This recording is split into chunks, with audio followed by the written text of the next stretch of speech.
the low-value men. The hijacker's passport was found blocks from the World Trade Center crash site. You can believe that. You can believe that. You can believe that. Contracted COVID, but says with a mixture of medicines, including the controversial horse dewormer that has poisoned hundreds of people nationwide, he's now recovered. He was the best guy around. What about the people he murdered? What murder? From the headlines to the whisper start. Low value mail, low value mail at 9 o'clock. Where truth and fiction take a walk. Why don't you swear on the Bible that you walked on the moon? You're a coward and a liar and a thief. Our stories are.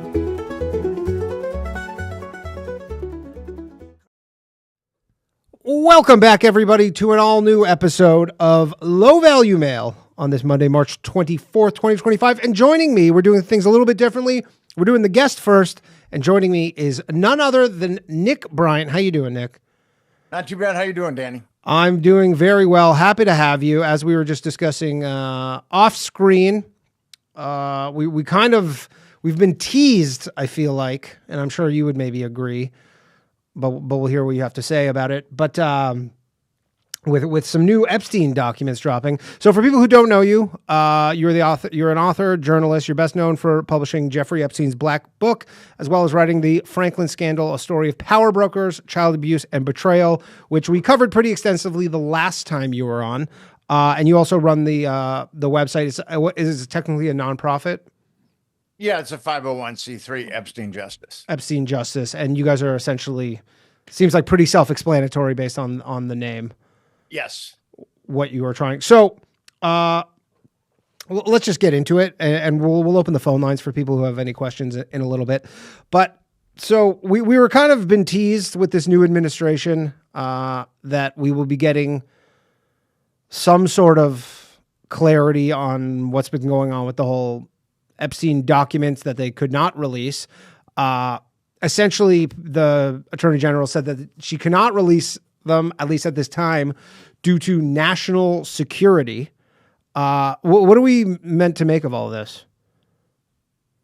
What does molesting children have to do with national security? I mean, yeah, she hurt her credibility even further by playing the national security card, because whatever our national security is up to, which I'm sure that it's up to some nefarious things, it shouldn't be molesting children, American children. I mean, any children, but yes, American absolutely. children.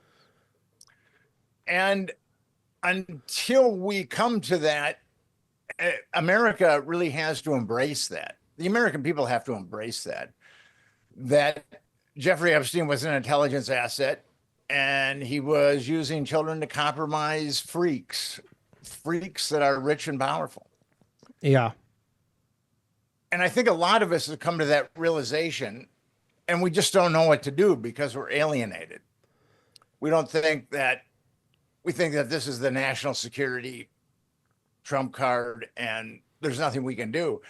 And I started an organization called Epstein Justice. And what we want is a congressional commission to look into the Epstein related child abuse. And when I say congressional commission, I'm talking about not only would there be politicians in the commission, but there would also be citizens like me that really want to see the government do the right thing. If we just went for a committee or a subcommittee, a bunch of political hacks could bury it. But we want to ensure that that doesn't happen. And were you hopeful? Sorry, go ahead. Finish. We need a majority in the House and a majority in the Senate. And I've been director of this 501c3 for a while, but we've come out with a kind of a Epstein Justice 2.0, where we're going to start targeting senators and representatives individually and show which ones are with us and which ones aren't. Sure. And now, were you hopeful prior to, I guess, the developments of the last few weeks that this would come out? Because obviously you've made the case that, because everybody's like, we want the list, right? But you've essentially said there is no list. There's not like a proper list. You know, you released the Black Book, which is essentially the list, but you know, people are saying we want the list. Now they're saying their files or whatever. But, you know, again, they play this national security card. The list was always bullshit. It's not like there was a Jeffrey Epstein. I mean, what really cracks me up is how much traction the list has. You see all these famous and powerful people talking about the list. The list is like there'd be a Jeffrey Epstein travel agency, and he would have all his clients on a piece of paper, maybe with a magnet to the refrigerator door. Sure, No, invoices. That's not how it goes. He had people. I mean, and you can tell pretty much by the Black Book by how many entries he has for the individuals. If there's a lot of entries for an individual, chances are they were part of Jeffrey Epstein's. So you're willing to give Stephen Hawking a pass? He might have just. Stephen's kind of a later addition. I don't know what to make of Stephen. Yeah, because that was an odd one to find on the list. But so the documents. But so and is your thought with this whole national security thing that like is it assets that are currently being used by the government that they feel like would spoil, or are we just talking about like, hey, it's going to be Bill Gates and Bill Clinton, and just like this would be damaging to the nation to find this out, to, you know, an ex-president kind of thing? Like, do you have an idea on that one or another? Well, I think that the national security state is protecting two things.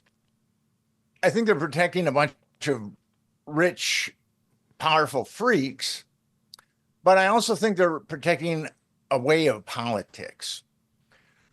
I came across this in the Franklin scandal. I wrote a book about a child trafficking network, which is almost kind of a carbon copy of Epstein's trafficking network. There was very corrupt state authorities and very corrupt federal authorities, and they knew who all the victims were, just like the feds in Epstein's case knew all the victims were. But it was being used for compromise. I think Diddy's case is going to be somewhat similar to that. And because one of the U.S. attorney that helped cover up the Maxwell case helped cover up the Diddy case and all the child trafficking. But I do think that, so it was two fundamental reasons: to protect some powerful perps, but also really to protect a way of politics. Sure. Compromat has been with us forever, and that's really important. Americans would be very disillusioned if they realized that a lot of their politicians were compromised. And now when Trump got inaugurated or elected, and, you know, he kind of was putting these people like the Kash Patels who are kind of the burn down the old system, like, were you not kind of like, is this what you expected essentially? What's going on? Did you have any hope? I try to keep an open mind. I wouldn't say that I was cautiously optimistic, but I was kind of a notch down from that. When Bondi was on national news or on national television, said she was going to release names and, flight manifests, and it sounds like we were going to give the whole kit and caboodle. And then basically she released nothing. I mean, I released more information on the Epstein network in 2015 than she released last month. Yeah. I did not think that it was going to be that sparse. But here's the thing with Attorney General Bondi. Either she was lying on national television, or she didn't read the documentation that was, quote unquote, on her desk. Either way, it's incompetence, but I'll cut her some slack and say she's not mendacious, but that only leaves incompetence. So it really did show how incompetent she's been regarding this case. And is there any potential that people are working against her to have this released, and like that's potentially an issue? Because she did say like the New York FBI office was they were holding back all sorts of documents? Like, do you think there's any truth to that?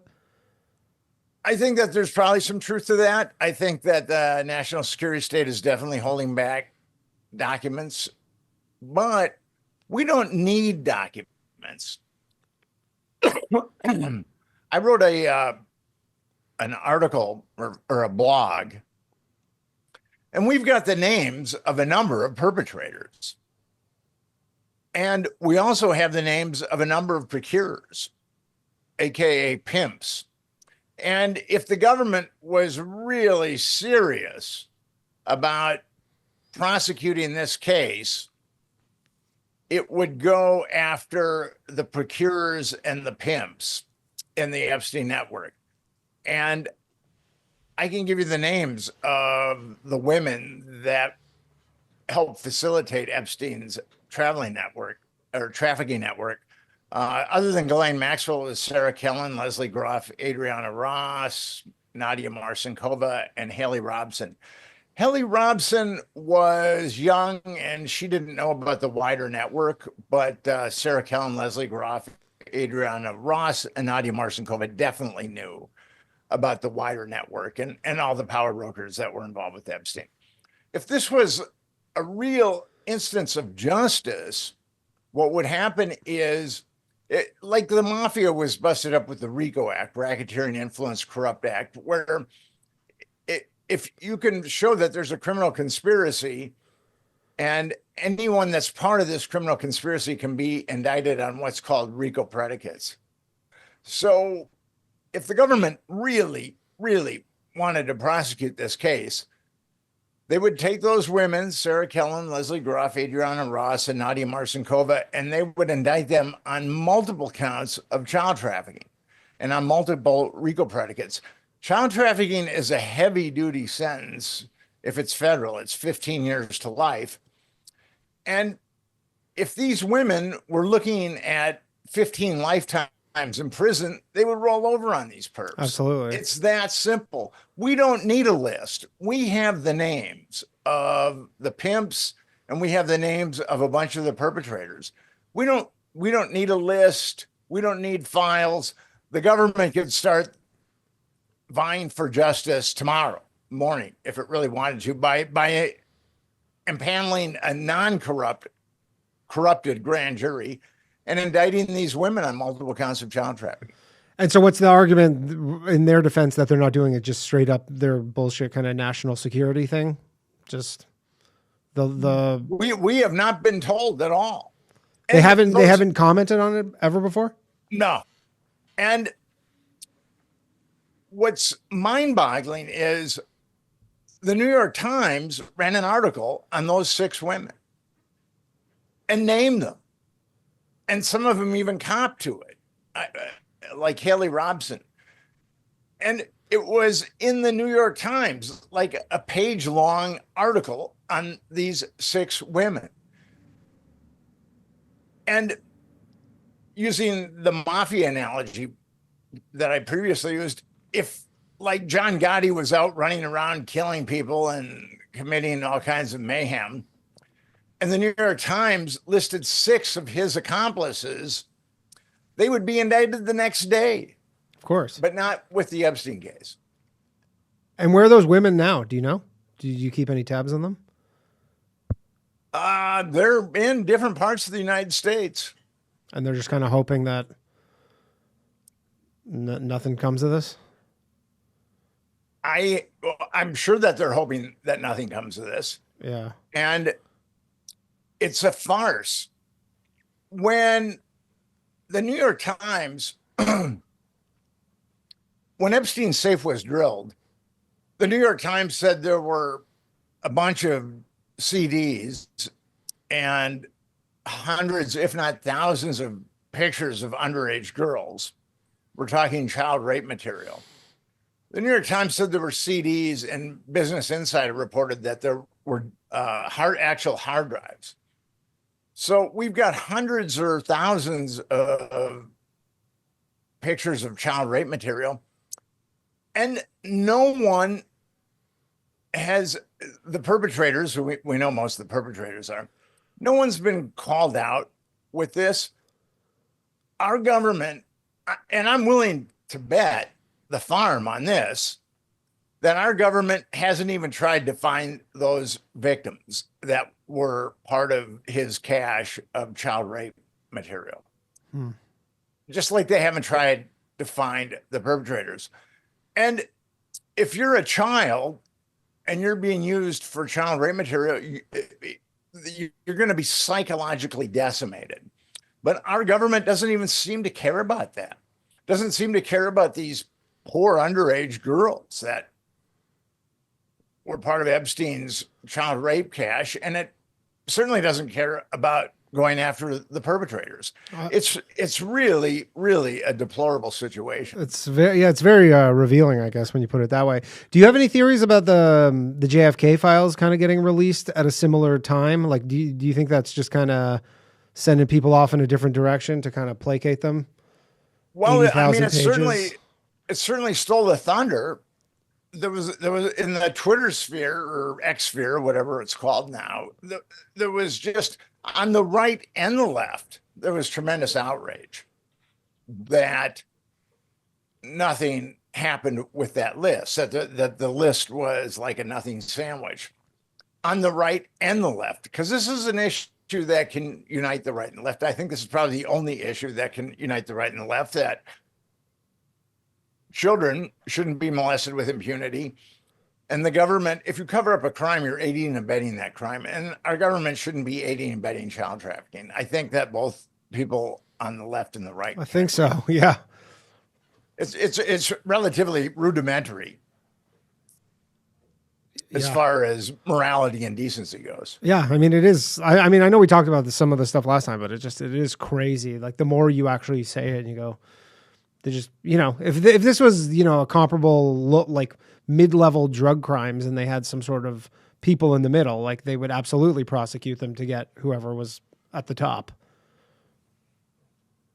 But it's all very, very sickening. I've been investigating these types of networks for 23 years now. And the Franklin scandal was published in 2010. And then I started investigating Epstein in 2012. And I came across the same, nobody wanted to touch the Franklin scandal. I finally got it published by a small press on the West Coast, even though I live in Manhattan, which is the mecca of publishing. And I was greeted with that type of incredulity and recalcitrance when I had the Epstein Black Book. I mean, I had the Epstein Black Book for 3 years before any platform or publisher was willing to publish it, which I thought was kind of mind-boggling. Yeah. That no one wanted to go. And here it was. I mean, this was Epstein's Black Book. What more do you want? And I still couldn't sell it. Did you have any instances where people were interested and then you have a feeling that they kind of got a clandestine phone call that says we're not doing that? I think that's happened to me a couple of times when I've dealt with Hollywood, but I don't know if it happened in this instance when I was trying to sell the Franklin scandal or Epstein's Black Book. Yeah. And I also had flight logs of Epstein too. So I was the first guy to come out with his flight logs also. So this last time we spoke, none of the Diddy stuff had come out. It's all happened since we've last spoke. Do you have any theories on the Diddy stuff, how it ties into any of this, if it ties into any stuff like this? Yeah, I think it's part of the compromise. With Diddy, you've got to go back a little bit and we've got to talk about Clive Davis. Clive Davis was a very powerful record executive. He ran ABC Records. And actually, there was a documentary that came out about him, I think it was last year, and it portrayed him as a benign octogenarian.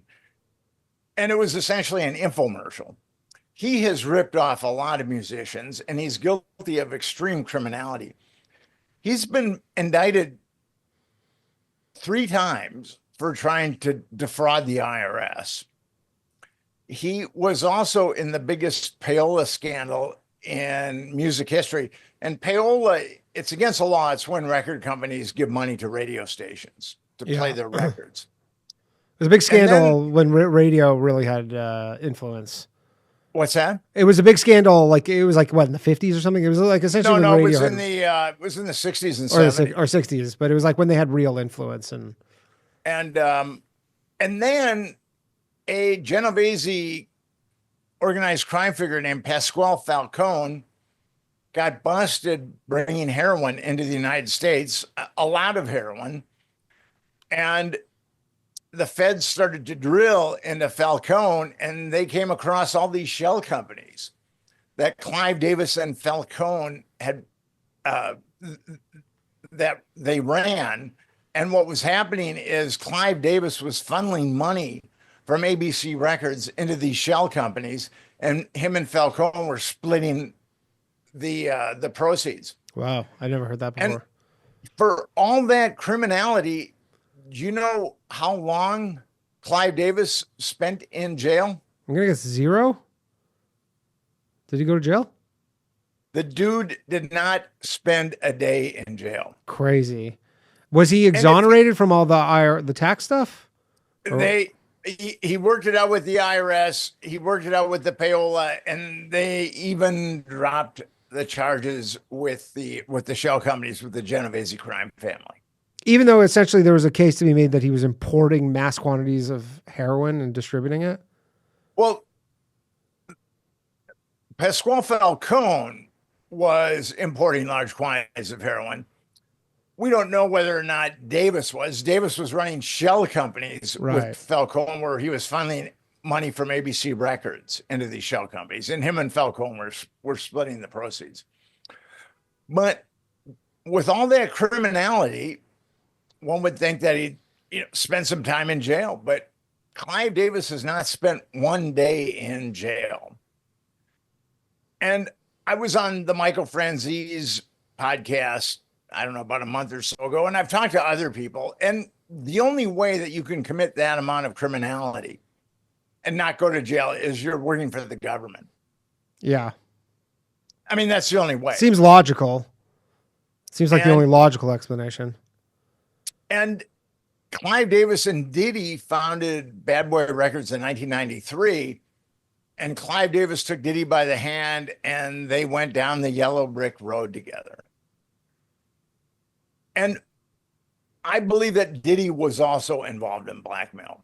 In the Franklin scandal, there was a power broker named Craig Spence he had a mansion in Washington, D.C. that was wired for audiovisual blackmail. All of Epstein's homes were wired for audiovisual blackmail, and then Diddy's homes are wired for audiovisual blackmail too. And I believe that all three of them were blackmail artists. And the thing about blackmail artists is they can't receive too much media attention, because then people will know exactly what they are. Craig Spence from the Franklin scandal started to receive too much media attention, and he killed himself. It's speculated on the internet that he was suicided, but I actually believe he killed himself. But I also believe that he was given the choice: either you can kill yourself under your circumstances, or else we can kill you.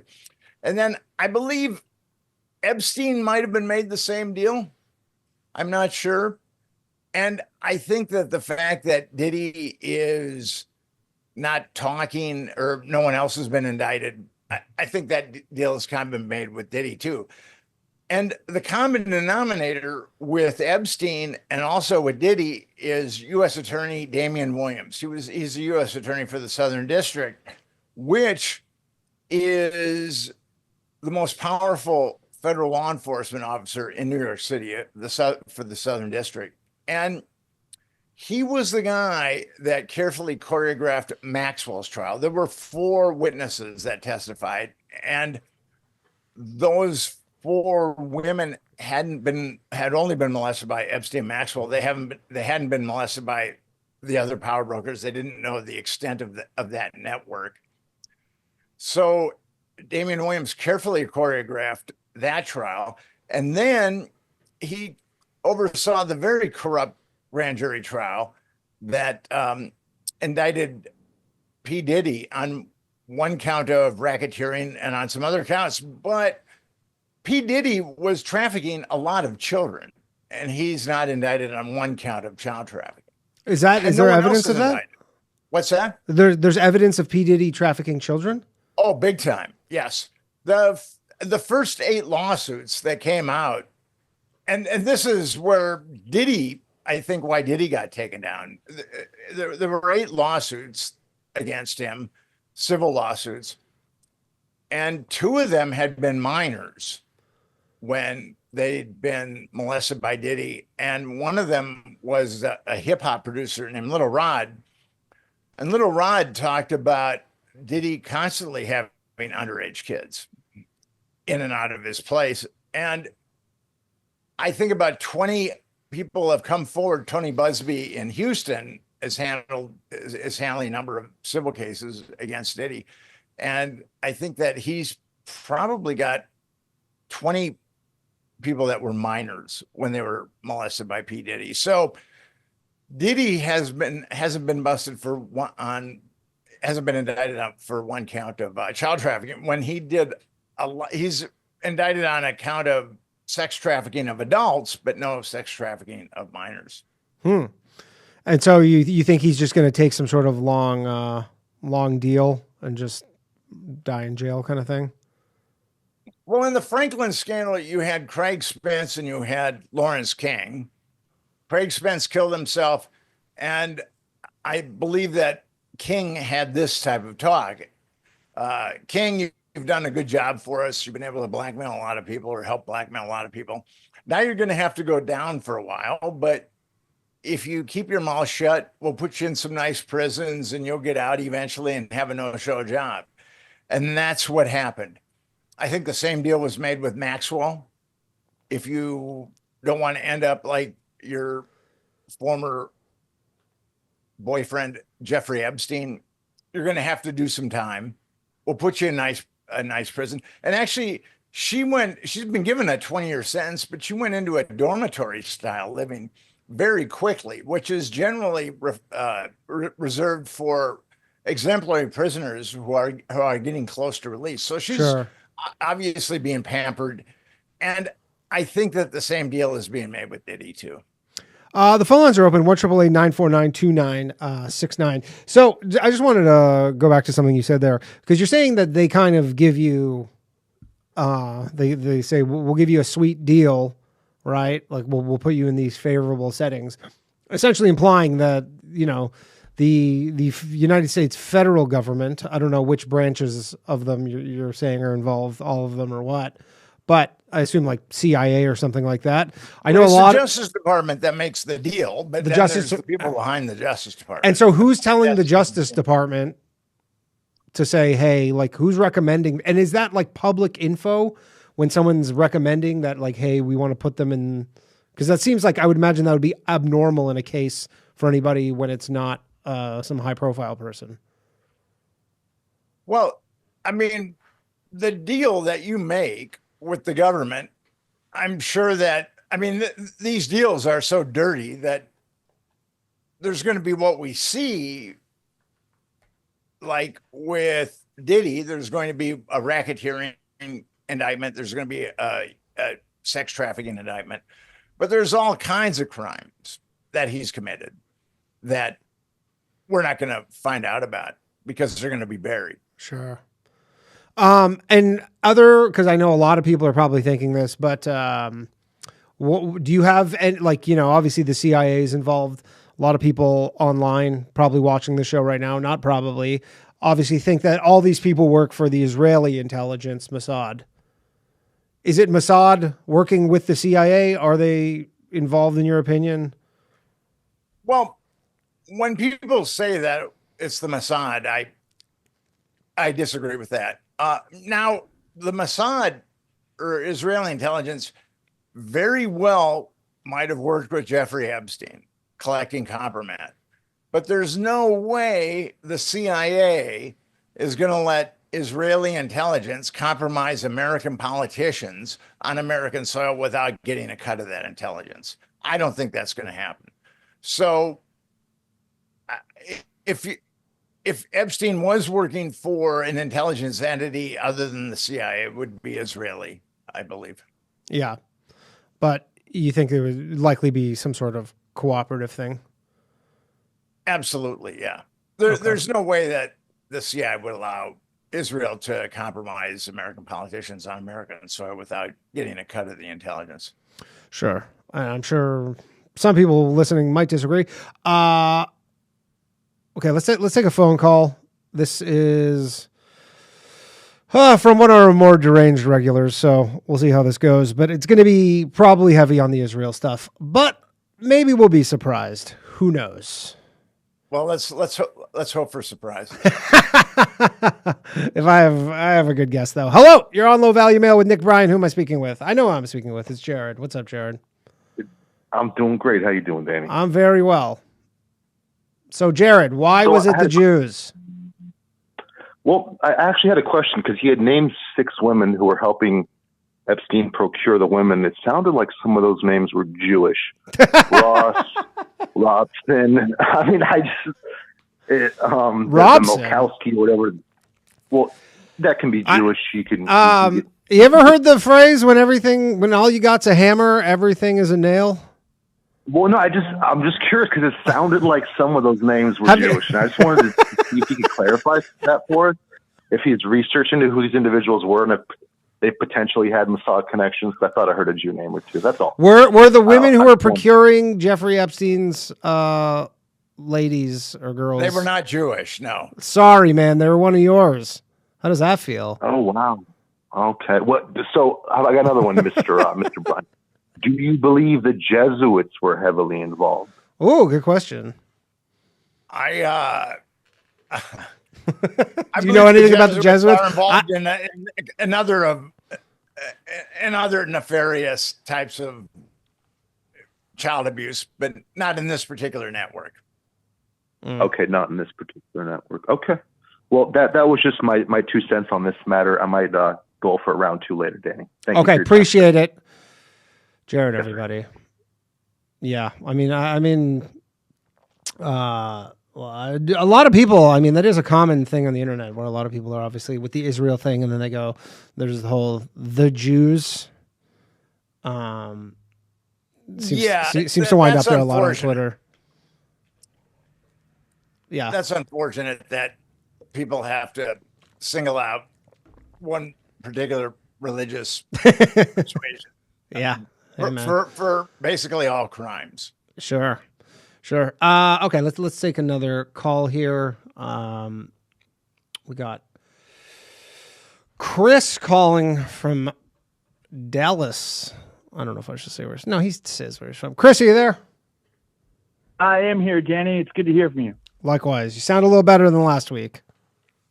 I'm hanging in there. Yep, I'm super stoked to talk to author Nick Bryant, who I'm a big-time fan of. Excellent. Well, go ahead. Yeah, Nick, I first became familiar with your work through the Franklin scandal, which, it feels like, for me at least, there was a clear dividing mark of before I read that book and after I read that book, and where it just has like a massive effect on one's worldview that you can't just quite put in a cupboard afterwards. I was hoping to ask you a question related to a blog post of yours that has to do with problems you've encountered correcting the record regarding the Franklin scandal's entry on Wikipedia. It sounds like that's something you've been at war with the editors with, and I was curious to hear from you what that experience has been like and just how frustrating that may have been. Well, it's very frustrating. There's a bunch of fascists that control the Franklin child abuse allegations page. And myself and others have poured hour after hour into it. And these guys aren't flexible and they've locked it down. And if you make any kind of an edit, they'll come back at you. And they're just nasty people. I personally believe that they're intelligence. And they're from the dark, malignant corner of intelligence that does things like Franklin and Epstein. I had Larry Sanger on my podcast, and he was the co-founder of Wikipedia with Jimmy the Weasel Wales. And he said that there were a number of, this is when IP addresses weren't as sophisticated. So there were a number of people from Langley, Virginia that were on Wikipedia pretty early on. So I think that Wikipedia, and I don't doubt it at all at this point, Wikipedia is definitely used by intelligence to make sure that certain elements in our history read as they want them to read. Yeah, that was and it's very sort of my bullet point, which was I guess I was curious just how concerned you are that the slant on the Wikipedia entry is sort of actively shaping the public opinion of the case. It's like the first thing you get when you Google it. And I can tell my friends and family, you've got to check out the Franklin Scandal. It's an incredible book, but their first Google entry is basically saying it's debunked. And I was curious what impact that could have on future investigations, not just for the Franklin Scandal, but for others as well. What's really hurt me, and one of the places it's really hurt me is in Hollywood, because people in Hollywood don't read. They, or at least the ones that I met, they don't read. And they go to the Wikipedia page and then they see that. And it's also hurt my credibility as a journalist. And it's truly unfortunate. Because that's probably the first place people try and cross-reference stuff, right? It's the most simplistic, basic place. You just go to Wikipedia and it says X, and you just go. And Wikipedia will tell you. I actually got the unpublished cell phone number of Jimmy Wales, and I called him and asked him if he'd help me with that, but he's a weasel and he won't. Sure. Well, you're feel free to list his number on you can just call it out right now, and these people will badger him. Something that's kind of funny. It harkens back to people in Hollywood that don't read. So I was in Hollywood or LA in 2010. I made a couple of forays into Hollywood, and actually it was 2010. And I had a buddy who did very well in the movie business, but then he had a chemical dependency problem, and it really torqued a lot of his credibility, and a lot of people just don't want to work with him anymore. But he hooked me up with these two young hotshot movie executives, and I gave one the Franklin Scandal. I met with one, I gave him the Franklin Scandal, and then a couple of days later, my buddy sent me an email that he'd been CC'd on between these two guys. And in the email, they were talking about what was right with the Franklin Scandal and what was wrong with the Franklin Scandal, or what was true with the Franklin Scandal, what was false with the Franklin Scandal. And neither one had read the book. Sure. They're just. So that's the kind of obtuseness we're dealing with when it comes to Hollywood. Can I ask, what is the benefit? Because the Franklin Scandal happened in the 80s, right? What is the benefit at this point? We're talking close to 40 years ago for them to still, because usually enough time passes and they kind of give it up, like, trying to control it so much, but it seems like it's ongoing. Do you have any theories why that is? Because it's what that dark malignant corner of our intelligence has been doing for years. It's still doing it with Epstein and now with Diddy, and there was Fox Island, there was the Keepers. That was a much larger network than Baltimore. These things are still going on. And it's like D-Day on Omaha Beach. The Nazis aren't going to give you a foot. I mean, you have to fight for everything.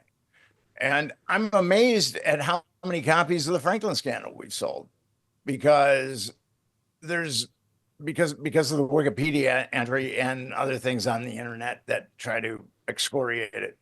So it seems like the value of these operations are still so high to these intelligence communities. They're like, even with all the stuff, and they go, this is so horrible. And they go, no, like, you don't understand. Yes, it's horrible. I mean, I hope they at least would admit that, but they're like, the value that we get from doing this crazy shit is. If you get a picture of someone with a child, you own them. Yeah. I mean, that's it. I got to a blackmail photographer who took blackmail pictures for the Franklin Trafficking Network. And I was kind of cutting my teeth on the story, and I was having a hard time kind of sizing it all up. And I asked him about it, and I said, well, what happens once you're compromised? I mean, and he goes, well, when you're compromised, it's like you're on a yacht, and it's a beautiful day, and it's a beautiful yacht, and you can have anything on the yacht that you want. But if you decide to get off the yacht, the people on the yacht are going to make sure that you drown. So there's zero incentive for these politicians to get off the yacht. And actually being compromised will help their careers. Right. Chris, do you have anything else you want to ask? I did, in fact. If I could just ask, Nick, your story about that strange woman knocking on your door late at night and offering you a book was harrowing. And it stuck with me years later. The way you told it, it was like visually striking, and it spooked me just reading it. Do you have similar stories of perhaps feeling like you're being gang stalked, watched, tracked, or threatened that may have happened, not just with the Franklin scandal stuff, but with your subsequent Epstein research? Or do you have other stories, whether you felt it was real or what it was real, that you've experienced since? Yeah, I mean, I've certainly had intimidation. I think at this point, that dark malignant corner of intelligence that does this type of stuff, I mean, it's thrown a lot at me, and I've been able to handle it. And if they kill me at that point, then they'll have a martyr. And what we saw with American Conspiracy, the docuseries about Danny Casolaro, is I don't think they want a martyr. Yeah, they don't need and that. When I say they, I'm talking about that dark malignant corner of intelligence that uses children to compromise people. Crazy stuff. Just one more sign-off go ahead, question, Chris. if that's cool. Yep. It's you often hear about how these kind of blackmail networks are sort of obsolete now that we're in the digital age. You'll often hear people talk about, well, it's just so easy now to plant compromising material on a victim's computer, for instance, that just how relevant are these old school blackmail networks now that everything is so digital, especially with the introduction of things like AI manipulated material. Just how much of this idea do you buy into? And that'd be it from me. I really appreciate your time, Nick, and thanks once again, Danny. Thanks, Chris. I think it's much easier for the national security state to see what someone's up to. But I also think that in order to compromise them, you're going to have a picture or footage. I mean, it's easier to connect the dots because of the national security state, but you're still going to need footage. I mean, that's what I believe. Yeah. Have you, because you were talking about kind of people trying to make it tough for you, because you reference Alan Dershowitz a lot, and he was in the flight logs, like 11 times or something, some large amount. Number of times, yeah. Yeah. Has he ever threatened to sue you? Because he seems quite litigious at the moment. Have you ever heard from him or his camp? No, I mean, in the articles that I wrote, I mean, he said that he only flew with his wife, and he's on all these flights with women who don't have last names. Right. And Mr. Dershowitz wasn't very honest. Sure. He was holding some things back, but he hasn't ever. No one's come at me for litigation. Okay. The thing about that is I'm very circumspect about what I write. I'm very careful. I'm very cautious, and I'll only write something if I've got proof. I mean, that's right. The bottom line. And I guess for him to sue you might be blowing up a story. Yes, exactly. Right. So he's got to be very sure that there's misrepresentations. All right, let's take one more call, or another call. Sorry. We've got Dylan here. Dylan, are you there? Yo, what's going on, fellas? How's it going? You are on with Nick Bryant. Go ahead. Hello. Last time we spoke, Nick, asked about John Mark Dugan. You weren't too impressed. But now I'm going to ask you about how do you feel about Katie Johnson? What do you think of her story? I spent 3 years looking for Katie Johnson. Can you tell us who, for people who don't know who Katie Johnson is? Katie Johnson was someone who filed lawsuit documentation against Trump and Epstein, said that Trump and Epstein had molested her when she was 13. And I looked for her for 3 years. I finally found her, and she won't return my emails. And I don't know what to make of that. The people that ushered in her lawsuit were kind of sleazy. Some people that I've known that have talked to her really believe her. I wish she would talk to me. And she might very well be a victim of sexual abuse, so I haven't really pushed very hard on her. Right. But it would be great, considering that it took me 3 years to find her, it would be great if she returned one of my emails and we had a dialogue and I could discern whether or not I feel that she's telling the truth. But most people that say that they're sexually abused are telling the truth. Yeah. And what's been the outcome of her suit? Anything? What happened was she ended up being represented by Lisa Bloom.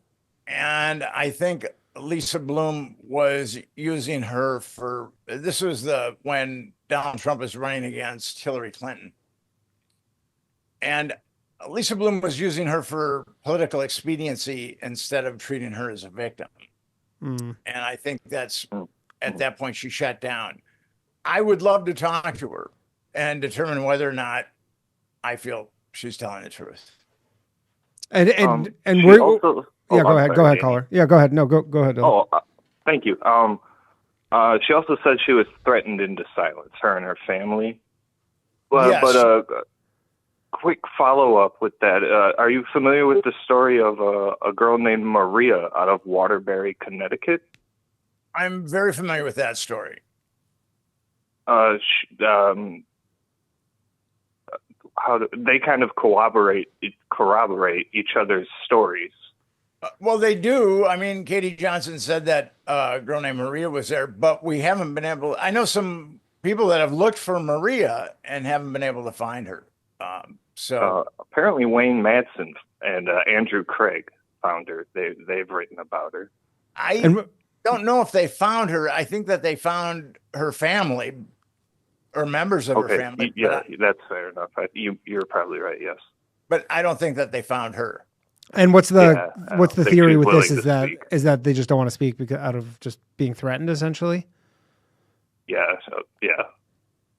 I mean, but a pizza connection. She was also abducted in front of a pizza place, Nash's Pizza, which I think is interesting. That pizza places always come up in these types of stories. And here's the problem with Pizzagate. I looked into that, and yeah, I don't believe that either. But go on. Where there's pedophile networks, there's victims. Like when I got the Black Book, there was like the numbers of 200 Epstein victims in the Black Book. And I started to call them first because I wanted to see what I was dealing with. And then they were talking about being on planes. And then I realized that we had a huge network. With Pizzagate, there's been no victims that have come forward. And if you're going to have a network, there's going to be victims. Right. So that's what's problematic about that. That's all for me. Thanks for taking my call. Have a good night, Thanks, fellas. Dylan. Thanks, Dylan. All right, let's take a couple more and then we'll let you go. Thank you again for coming on. And you want people obviously to go check out Epstein Justice, the website. EpsteinJustice.com. And we could use everybody to check out that website and get involved in our movement. Yeah. And what's the goal? Just essentially to raise enough money or to just get enough people What we want is a congressional commission. What's required to get a congressional commission? A congressional commission is going to require a majority in the House and Senate. And the thing about a commission is a commission incorporates independent citizens to investigate. We've seen some bad commissions, like the Warren Commission was a bad commission, but that was a presidential commission. It was not a congressional commission. Okay, gotcha. Let's take a call here. One moment, please. We'll take 2 more calls, and then we'll let you go. We got Steve here. Hey, how's it going, guys? Steve, you there? Yeah, I'm here. Can you hear me? Yep, you're on with Nick Bryant. Awesome, thanks, guys. And Nick, thank you for what you do. I know it's tremendous personal sacrifice and some risk to do, but you do seem like a man of integrity and sort of singularly so. So I guess I had a question in 2 parts, and the first part is really, are there other people you've seen that you think are, I mean, my view of you is you've seen beyond reproach on this stuff. I don't know if Julie Brown or Whitney Webb or any of the other reporters that you've seen, or Bradley Edwards or any of the other lawyers you've seen, or any of the Trump appointees you think have kind of really good faith in mind as they operate. That's sort of one question. And then second question is related to that. Before, around the time of Epstein's arrest, there was a series of drone footage taken at his island by a YouTube account called Rusty Shackelford. And there were a variety of theories about who may have been operating that. I don't know if you have any sense for who, either a person or an entity, could have been doing that. And yeah, I guess that's sort of the question. If there are other people you think listeners should look to as good sources of information for this, or people who are good actors. Thank you. I didn't get your second question. There was drone footage. Go ahead. Yes. No, you got it. Essentially, there was drone footage taken at Epstein's Island by a YouTuber. And the question was if there's any knowledge of who this person is. There is that drone footage of Epstein's Island, but it was taken long after Epstein was dead. It wasn't taken while Epstein was living and using that place as a little Devil's Island slave master type situation.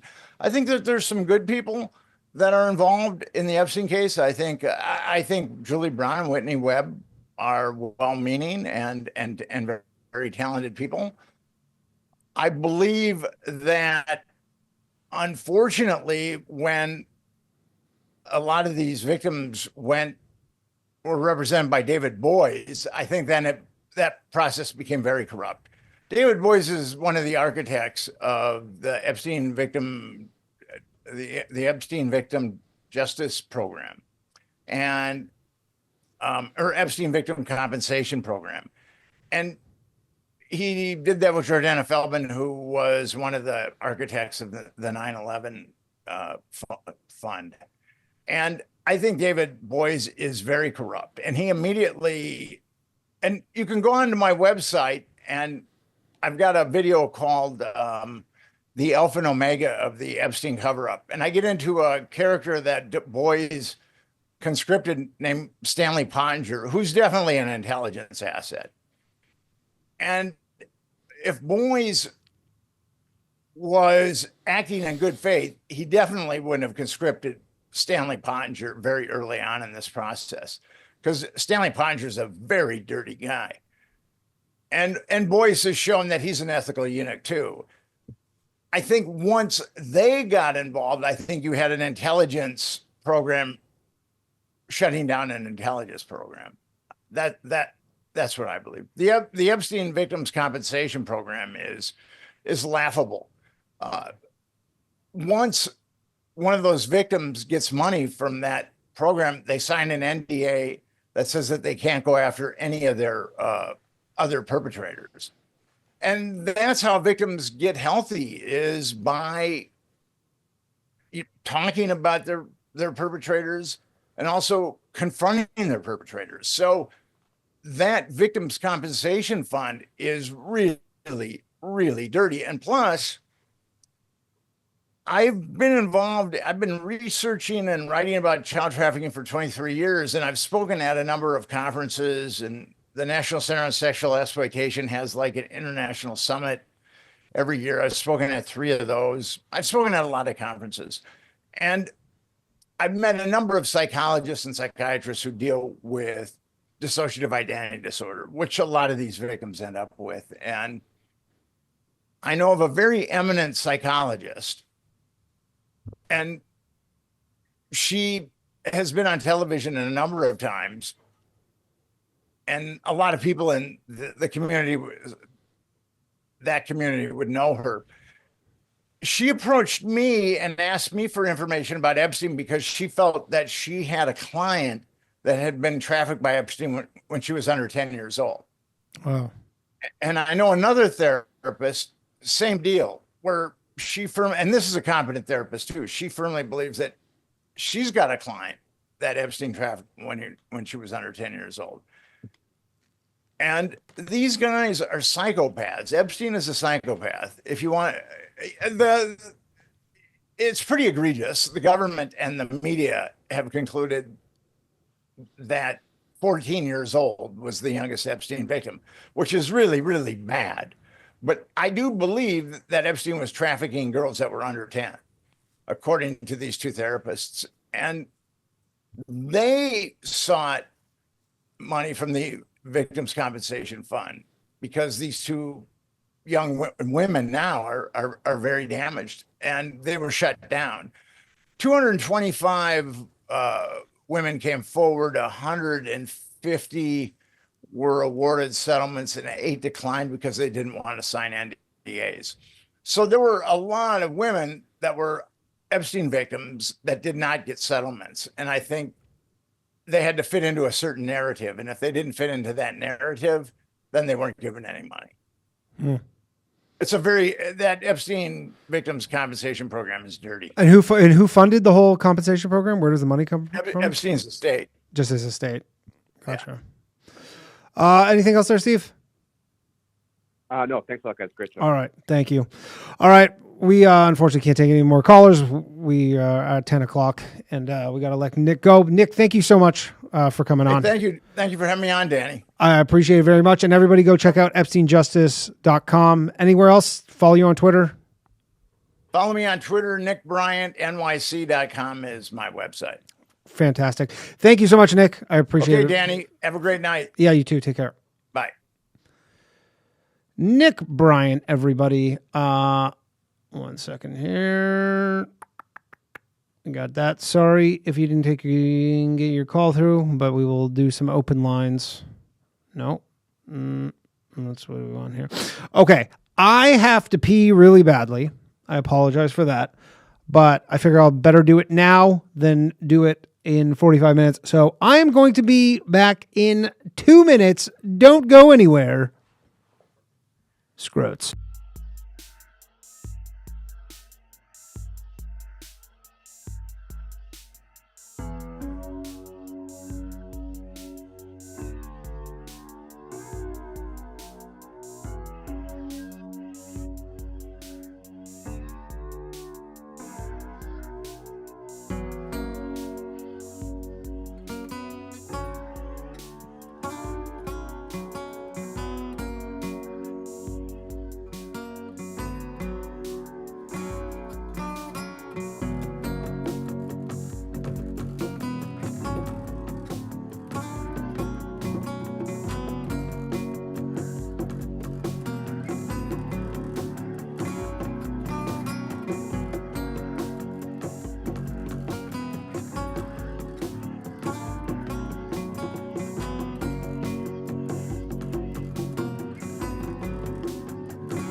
Oh yeah, I feel like a new fucking man right now. That was much needed.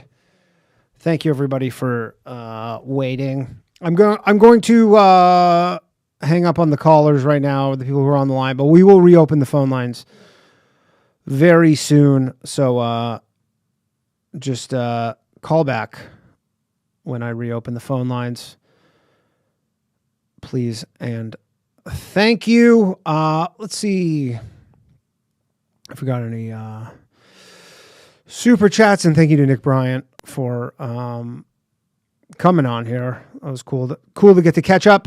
The Heavy Hearts Show, drop a super chat, and Brookings Brown. Mr. Bryant, sorry if I missed this. If you had to pick one race or group of people behind most of it, who would you pick? You have to pick one.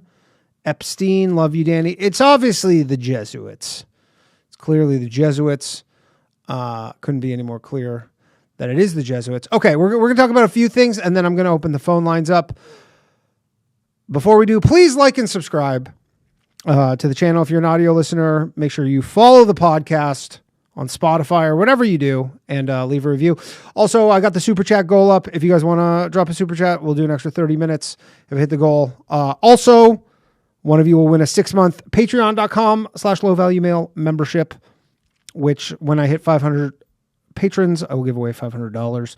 And if you just want to support the show, you can do so. Patreon.com/low-value-mail, MAIL. You get a bonus audio episode every Thursday. Plus, you can win some money. Plus, you can support the show so I can keep doing this. Also, we got a new episode of The Bathhouse tomorrow night. Apologies for last week. No episode. We can't use the studio anymore. So it's green room or nothing. And if you'd like to see me live doing stand-up comedy, catch me in Vancouver and Edmonton coming up. Vancouver is in only a few weeks from now. Vancouver, that's British Columbia, the Canada one. You can do so at DannyComedy.com. All right, so let's talk about the number one story in the news right now, which is fucking insane, this whole thing. Literally crazy. The leaks, the signal leaks. So if you haven't been following this story, which is, I mean, the whole thing is mental. It is mental.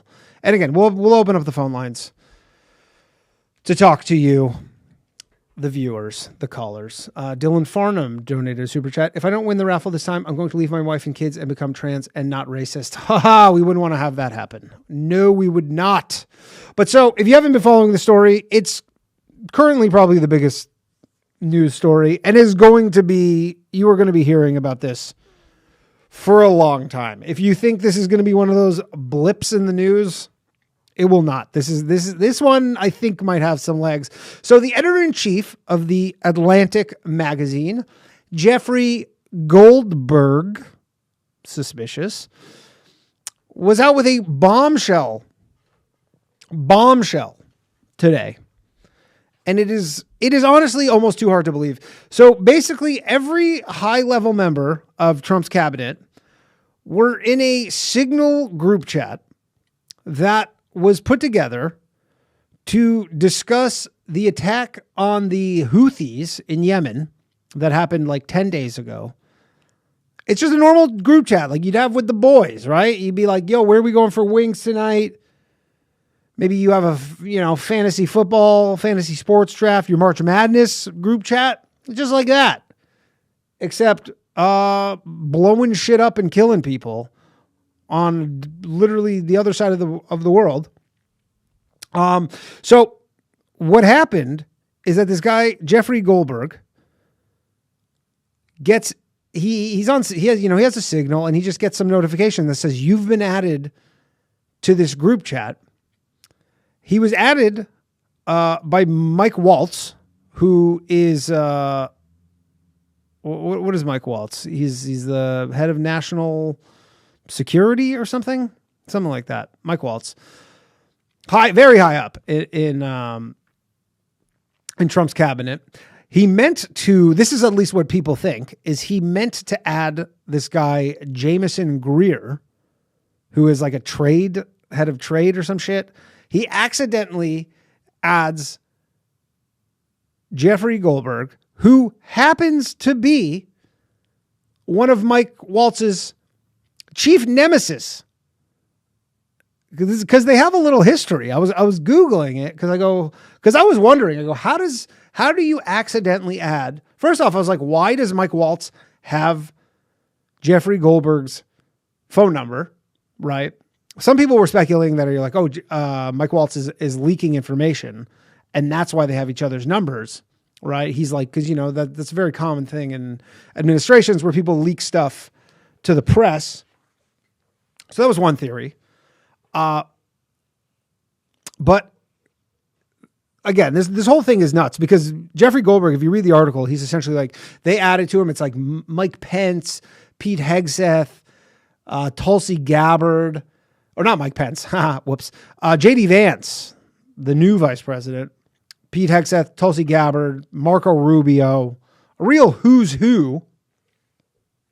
Right. But so the two of them have a little, and he's watching this whole thing go down. He posted some screenshots. Apparently there were other screenshots that he did not post because I guess you could be borderline criminal for you to post that stuff. But he's just watching this group chat and he's essentially saying, I thought maybe it was some people fucking with me, or like this was an attempt to make journalists look bad because I would write a thing and then it would just be like, yeah, we tricked you, haha. So he's just reading this. He doesn't comment or anything in this group chat. And then on March 15th, I believe, the day that this operation went down in Yemen, 2 hours before, essentially they're going through all the details of like, this is what's going to happen. This is coming up. And then he says he's sitting in a parking lot in his car and he starts getting reports that like, this is exactly what's happening is what's in his group chat, which would lead you to believe that this was legitimate. The question is, why was he added? Some people are like, was this a trap?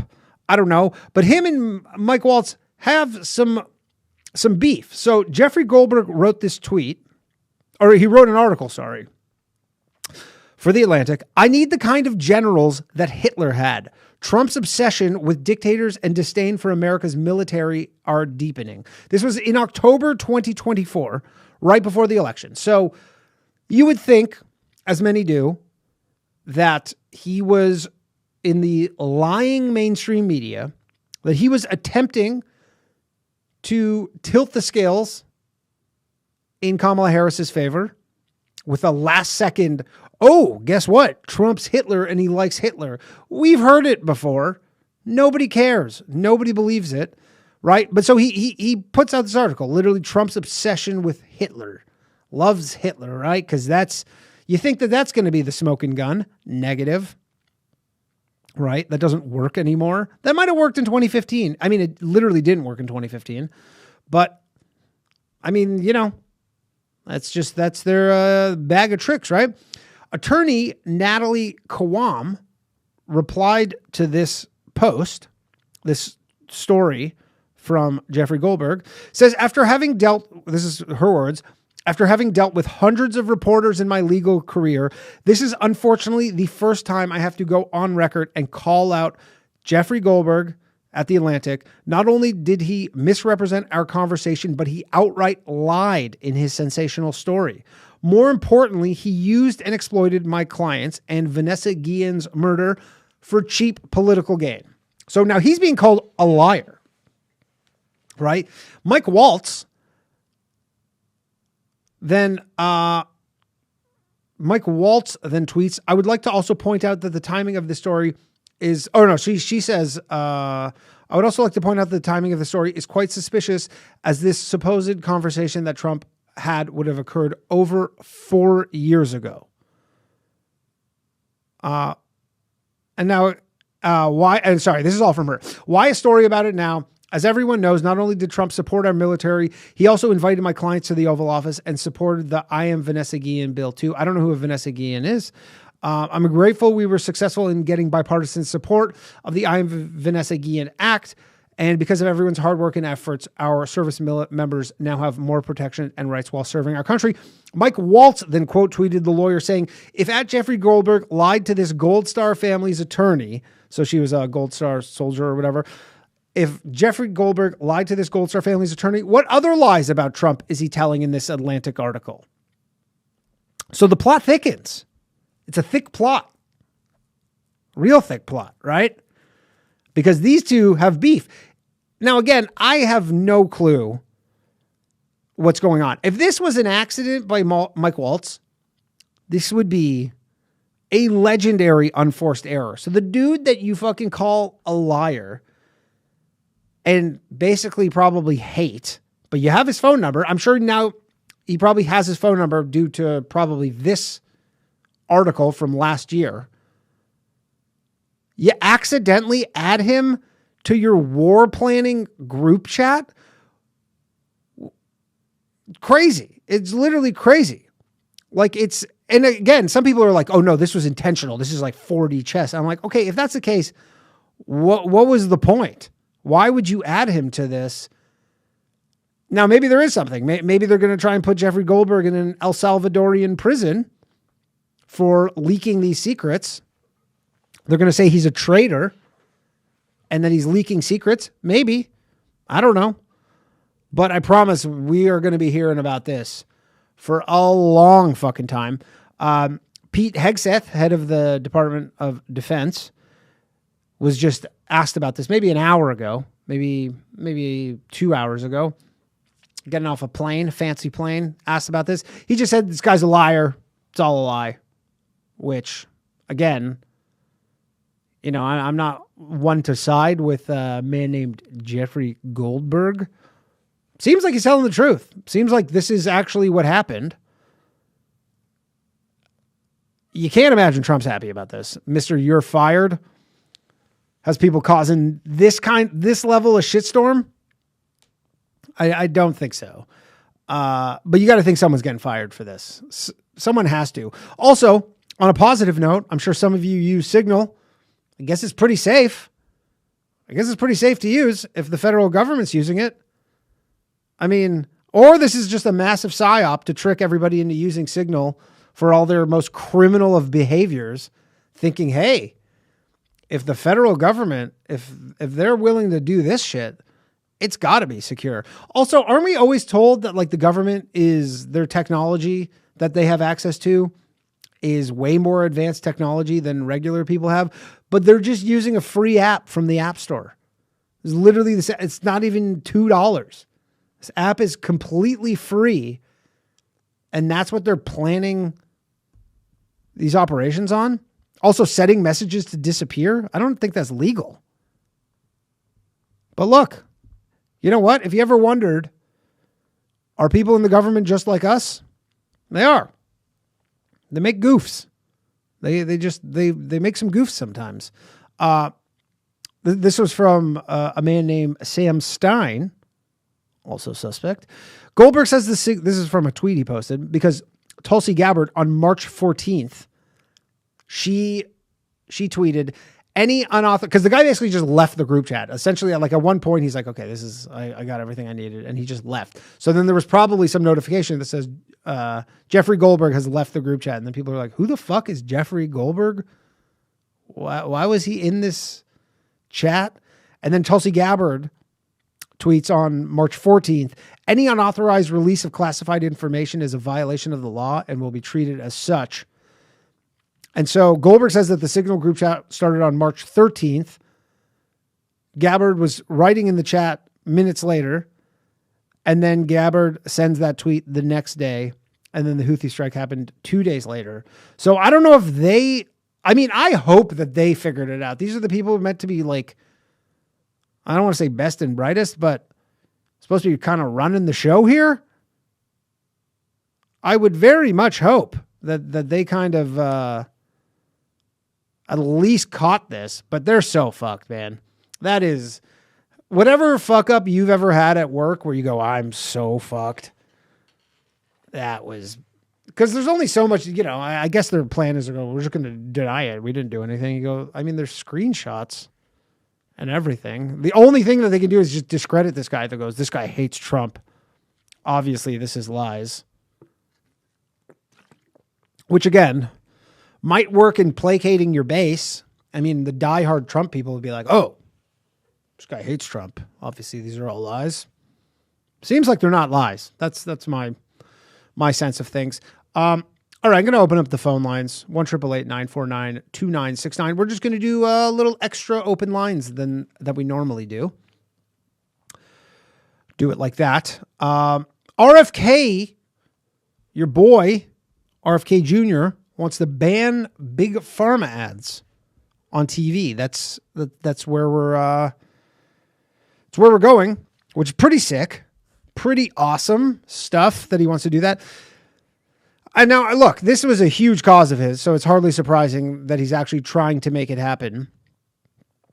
I know Trump loves this. Trump has got to love this because, look, if Trump is trying to destroy the mainstream media, this is absolutely the way to do it. If you just want to put the final nail in the coffin of specifically, I don't know. I'm curious what the differences are between Fox News and CNNs and MSNBCs. Probably not much. Fox News could probably handle taking the hit.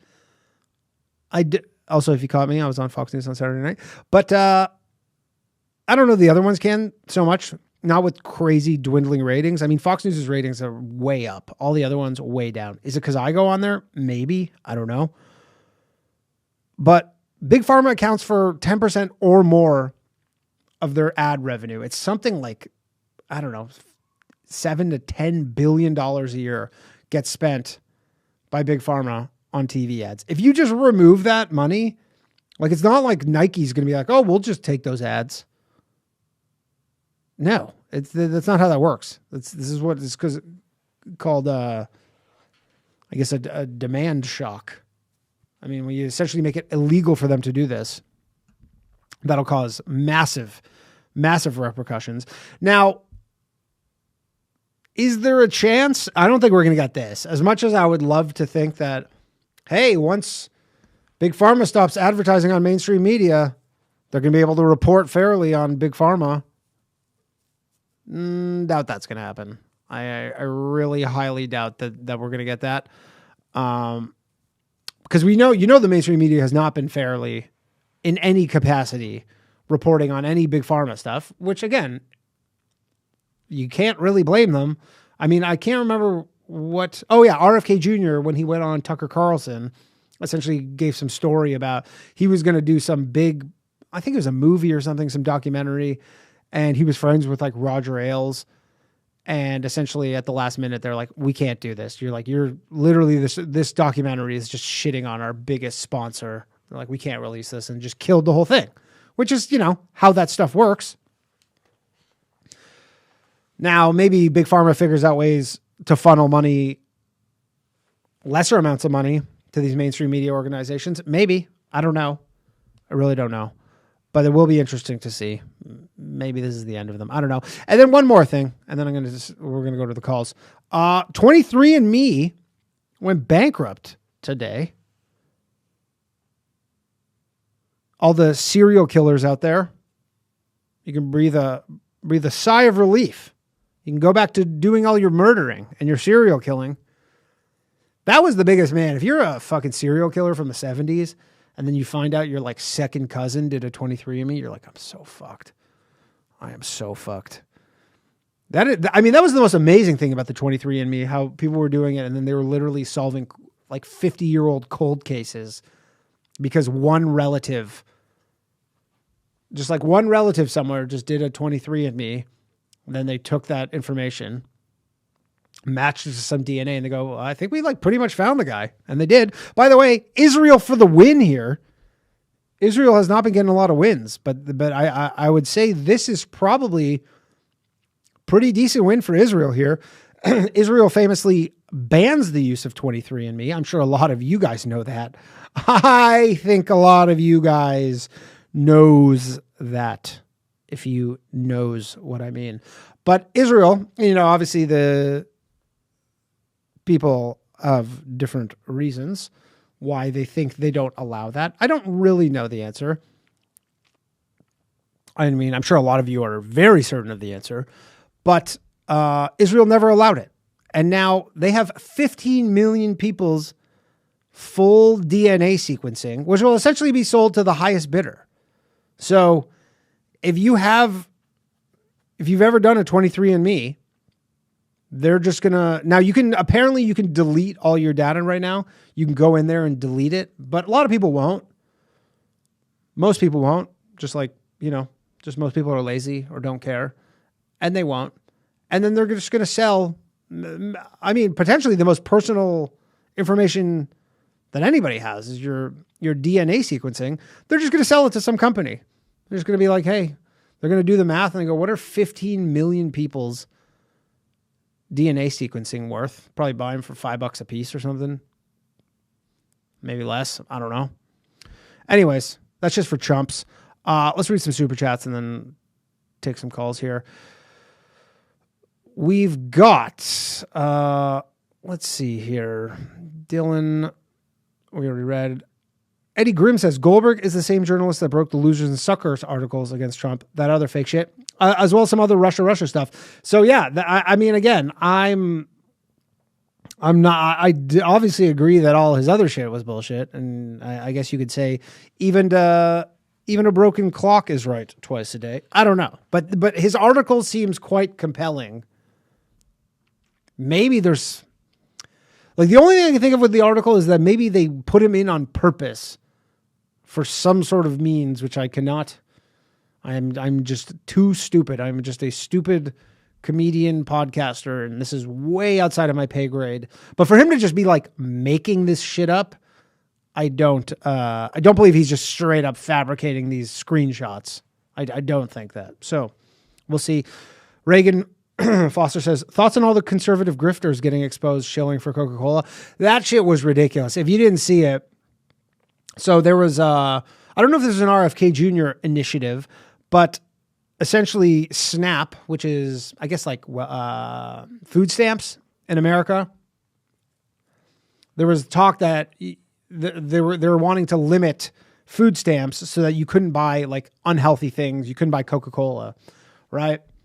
And apparently SNAP makes up 25%. I don't know if this is correct, but something like 25% of Coca-Cola's sales come from food stamp recipients in the United States. They're U.S. sales. So then all these conservative influencers started posting identical tweets, essentially saying this is, government overreach. And I don't remember the exact content of the tweets, but essentially being this is wrong. Coca-Cola is an American company, stuff along those lines. And then it turns out they were all paid, and not even that much. I bet the most anybody got was $1,000. This is a very common thing though. I know a comedian in New York City who leading up to the election was getting, the guy just makes comedy stuff. He was a lot of fake street interview kind of things. They're kind of wacky. He got paid, from what I understand, a sizable amount of money to essentially just make white dudes for Harris, pro Kamala Harris propaganda, essentially campaign videos. But he didn't have to, I don't think he had to even list them as campaign contributions. Right? Because here's the thing. If you just were here's an ad, I'm a conservative, Twitter account, I'm getting paid to say this. Now, obviously you discredit yourself in anything you say in the future, as you should be. But that's the sad thing about this, is that people will spend 5-10 years building up their credibility only to squander it all for $500. It's not worth it. I mean, I don't look, I can't speak to how much they maybe needed the $500. Everybody has their own deal, I guess, but man, that's a short-sighted decision, if you could say that. Reagan says, why aren't our super chats counting towards the goal? Good question. I don't know why. Maybe it's broken. I don't know. It says timer ended before reaching the goal. Okay, well, I'll just count them up manually. I don't know. I don't know why, because I thought I made it. But because that's a good question. Well, let's see how many got here. Oh, so shout out to Vincent for giving a low value mail membership. Appreciate you all. I don't know. Iron Man Metal Bill says Fox News stock is up 27% because of Danny. Christ is king. Christ is king. Is he king? I don't know. But yeah, I mean, Fox News is on the up and up, man. That the show I went on Saturday night. I mean, it is crazy because you go on there and it does nothing. Although going on any TV show now doesn't do anything. Like, you know, I know people who go on Colbert or whatever, Jimmy Fallon, do stand up. You're like, it doesn't do anything. It's not. Everybody thinks this is the 80s where you just wake up and you're like, you're a new person. Your life has changed. And, you know, a lot of people watch it. Like, I think it's over 1.5 million on just that Saturday night show, but it doesn't do anything. It really doesn't. Logan Sorter says, just got off work. Enjoy the show and join the Patreon. Patreon.com/low value mail. Peace and love. Thanks, Logan. So let me see. I'll make a new goal here. I'll just do, let's see. I don't know why that didn't work, but I'll just do this as a placeholder thing here. We'll do 1 hour. I don't know why that didn't work. And okay, let's see if this works. And I'll obviously include the other ones. How many we got here? 1, 2, 3, 4, 5, 6, 7. So we only need 13. We don't need to hit all 15. 13. And we're good to go. All right, let's take some phone calls. And the phone lines are open. 1-888-949-2969. Get those calls in. I want to talk to you. And look at this. Look at this. I didn't talk about Canada one time. How about that? I've been talking about Canada nonstop. They got an election called. I mean, I'm sure I'll talk about it again, but I haven't talked about it once. I mean, you can ask me about Canada, but I haven't talked about Canada once. Do I get a prize? No, I do not. We got Tim. First up, Tim, are you there? Yes. How's it going, Danny? Very good. How are you? All right. So I was thinking about this leaked info stuff. Now, Yeah. did you read what you read? All the I read the entire I read the entire Atlantic article. So what my thoughts on it are, I'm thinking it might be the 4D chess. I really do. I mean, that's the only, either it is just incompetence. The fuck up or that. Yeah. Like, yeah, I mean, I don't know. Because here's the thing, like they do have like, you know, some sort of internal communication system set up for doing exactly this. Now, again, all these guys came from, not all of them, but a lot of them are like business executives who, you know, they didn't come from government. So they're probably like, you know, Signal's fine. Like, it's probably fine. Like, who's going to hack our Signal? Well, I find it hard to believe that 2 hours before we're supposed to believe this is where the conversation, this is who's deciding it 2 hours before in a text chat. Well, he says, Jeffrey Goldberg says that he didn't release, there was a ton of other messages that he didn't release because he's like, those, I guess he's implying would get him in trouble, like for releasing them. So I think they're like, he said, I watched an interview with him with Jen Psaki, who is Biden's press secretary. And he essentially said in the interview, he's like, there were, you know, minute by minute, like battle plans, all this stuff, like locations that were going to be targeted, people that were going to be targeted. He's like, I just didn't release that in the article. So now again, he could be lying. Yeah. I don't know. This seems like, here's the thing. There's one thing to be like, Trump says he likes Hitler, and who said that? And you're like, oh, one guy said that, or one guy heard him say that, and you just write some slop for the Atlantic. This is so specific if you're just making this up out of thin air. I definitely don't believe he's making it up. I think he saw these messages. The question in my mind is, was he supposed to see these messages? Yes, that is the $1 million question here. Regardless, is like, if you go on any, you know, left-wing news site right now, this is the number one story, and it's going to be. They're going to run with this for weeks. I mean, they're going to have congressional hearings over this.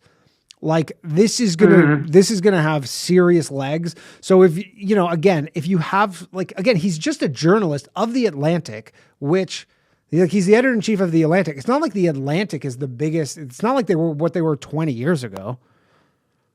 So I don't possibly it's not what they were 10 years ago, or 5 years ago. Like I don't see the benefit of needing to discredit the Atlantic when the Atlantic is already fully discredited among conservatives and probably even lost some credit among liberals who are kind of like on the fence.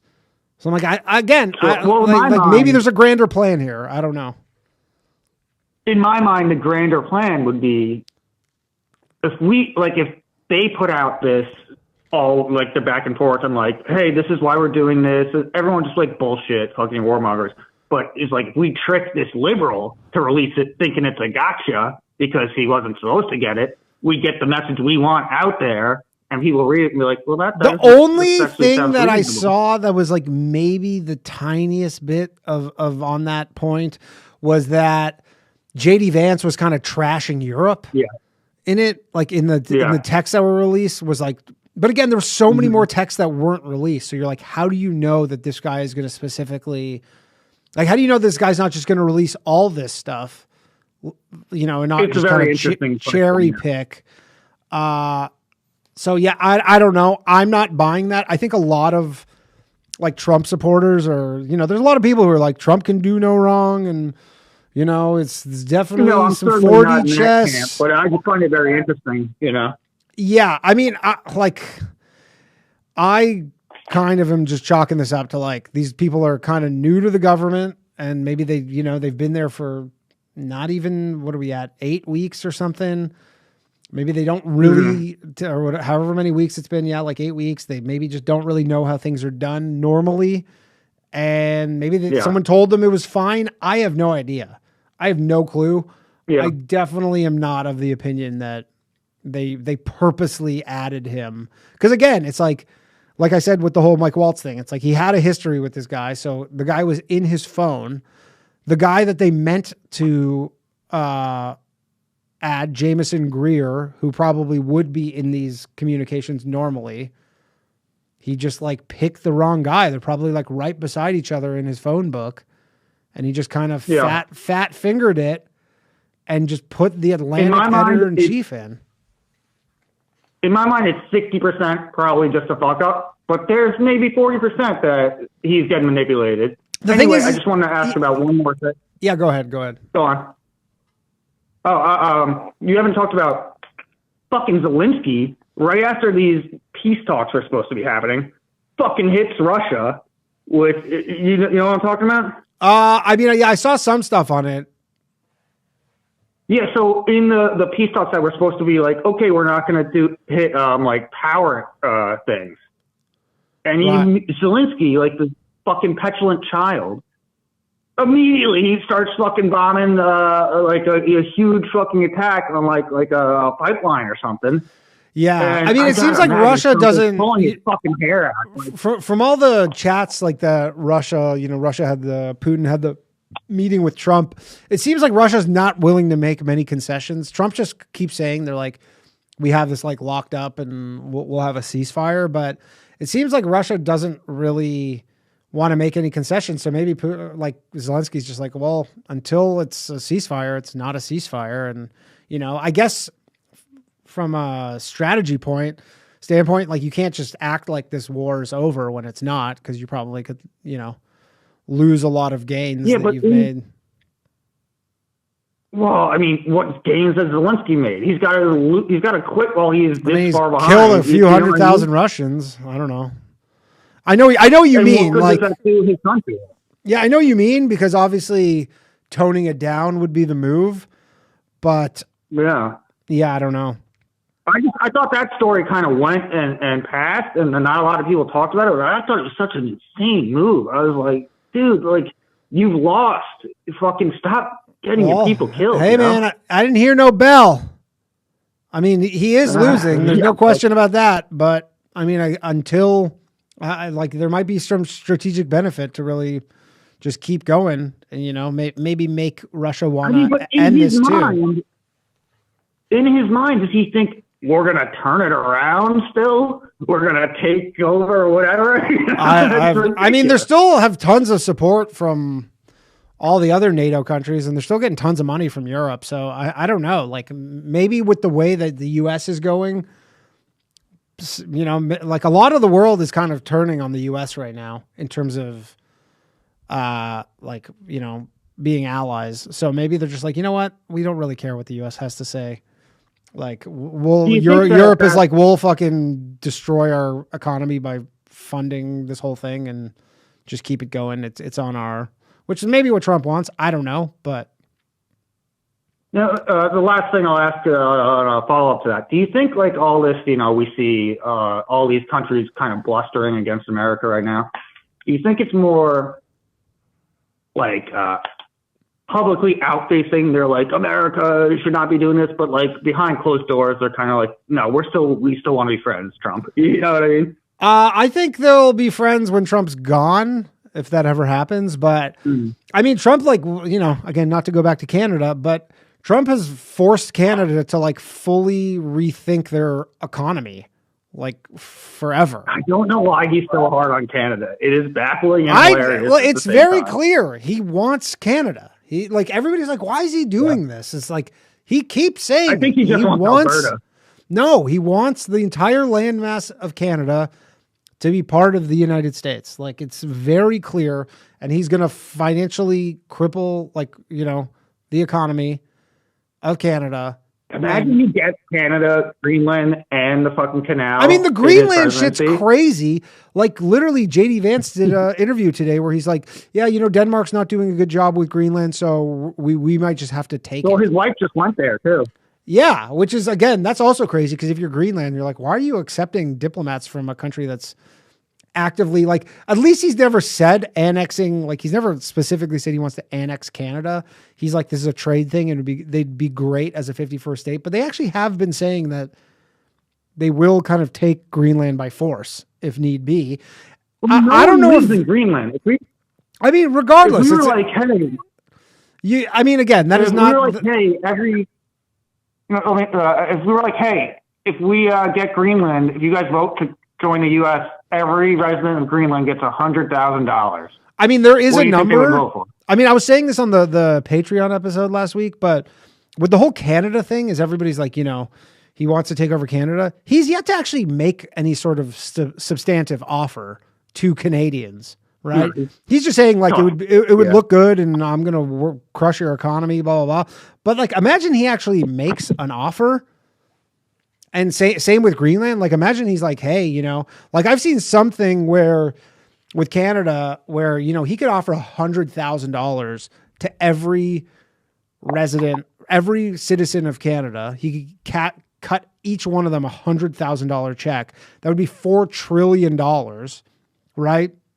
It's like that in the grand scheme of things, $4 trillion. Just drop in the bucket. I mean, that's like buying fucking Apple.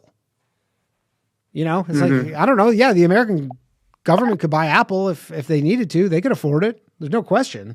And the resources you would get out of Canada. Like, I mean, you know, this whole Canada annexation thing is, there's two real different camps. Like, all the boomers are like, we love Canada. And, you know, they, for the most part, have a different idea of what Canada is. But like, if you're younger, like you're like Gen Z, you're like, I'll never own a home. The economy sucks. It's hard to get work.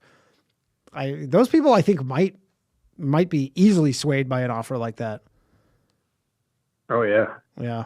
I mean, if Mexico was like, we want America to become Mexico, you'll get $200,000 in your bank account if you vote for it. I'd be like, all right. I mean, right? Yeah, I can be gone. A lot of Mexicans would probably take that. The difference is that's way costlier because there's like, I think, triple the amount of people in Mexico, or even more than Canada. The good thing about Canada is there's not that many people there. So it's like, you can kind of get this done for on the cheap. No, yeah, I was saying hypothetically, if another country wanted to annex the United States and offered me a bunch of money to vote for it. Oh, absolutely. Yeah. And again, like with Greenland, there's barely anybody there. There's only 50,000 people in Greenland. Like, you could give them way more than $100,000, and that wouldn't be a problem. Yeah. But it seems like from what I gather from the whole Greenland thing is that America really thinks there's going to be some sort of imminent war with China.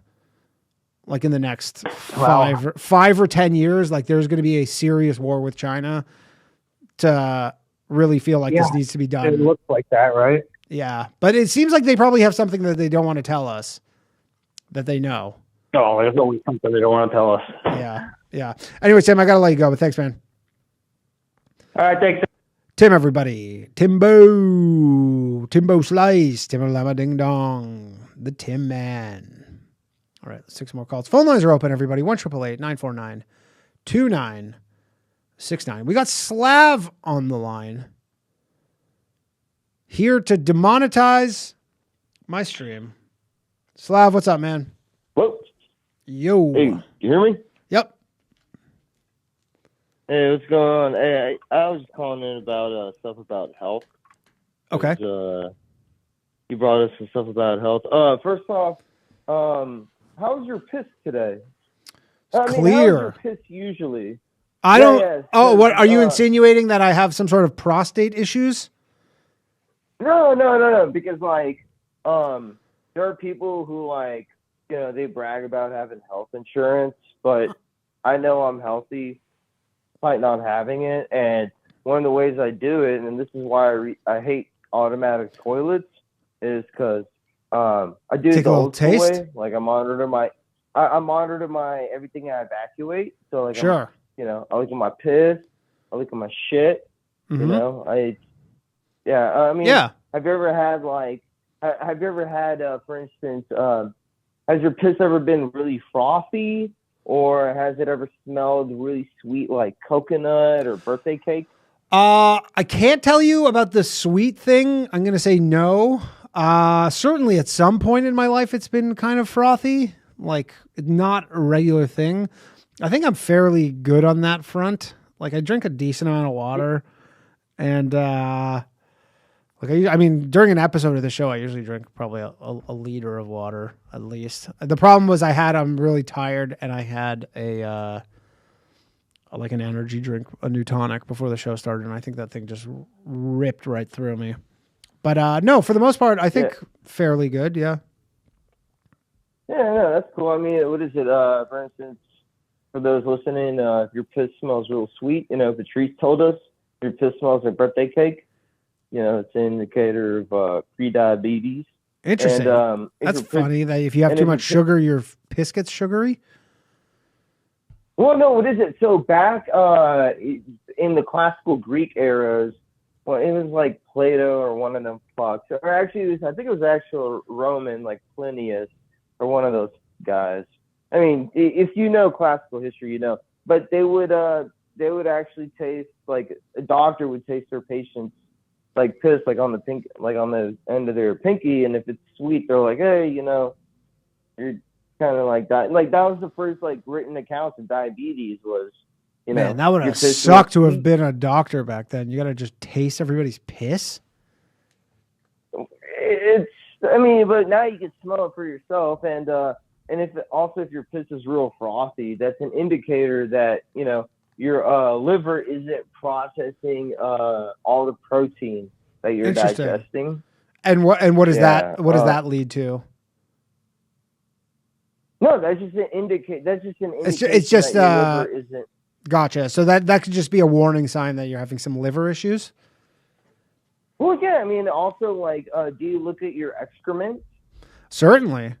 How could you avoid looking at your excrement? I always wonder that. I guess girls do that shit where they just back up to the toilet. Well, what is it? Like, for instance, where I work, look at a lot of places I work, they have those gay-ass automatic flush toilets. Yeah. So if you even try to move or lean over or just try and even look at what you produce, pushed out and all that, sometimes that shit will go off and it'll just spray up. Like, I think it's big pharma not wanting you to know what your shit looks like. Yeah.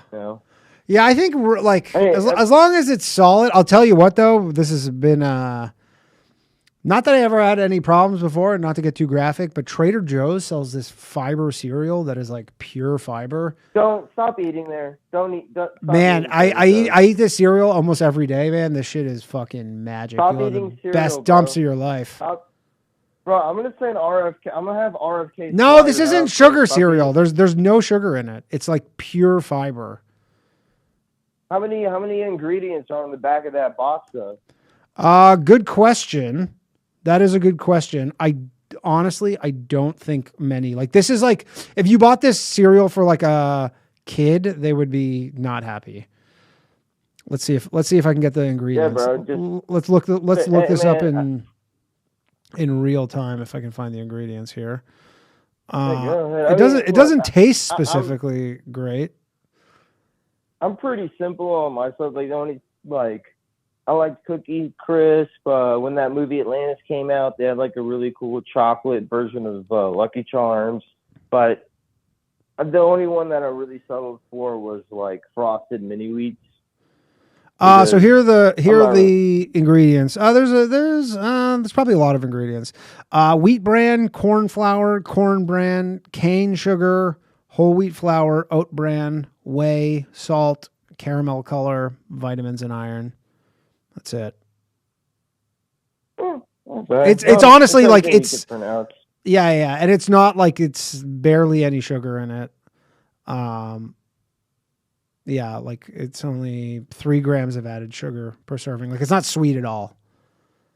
It's pretty good. Yeah, anyways, that's cool. I recommend it.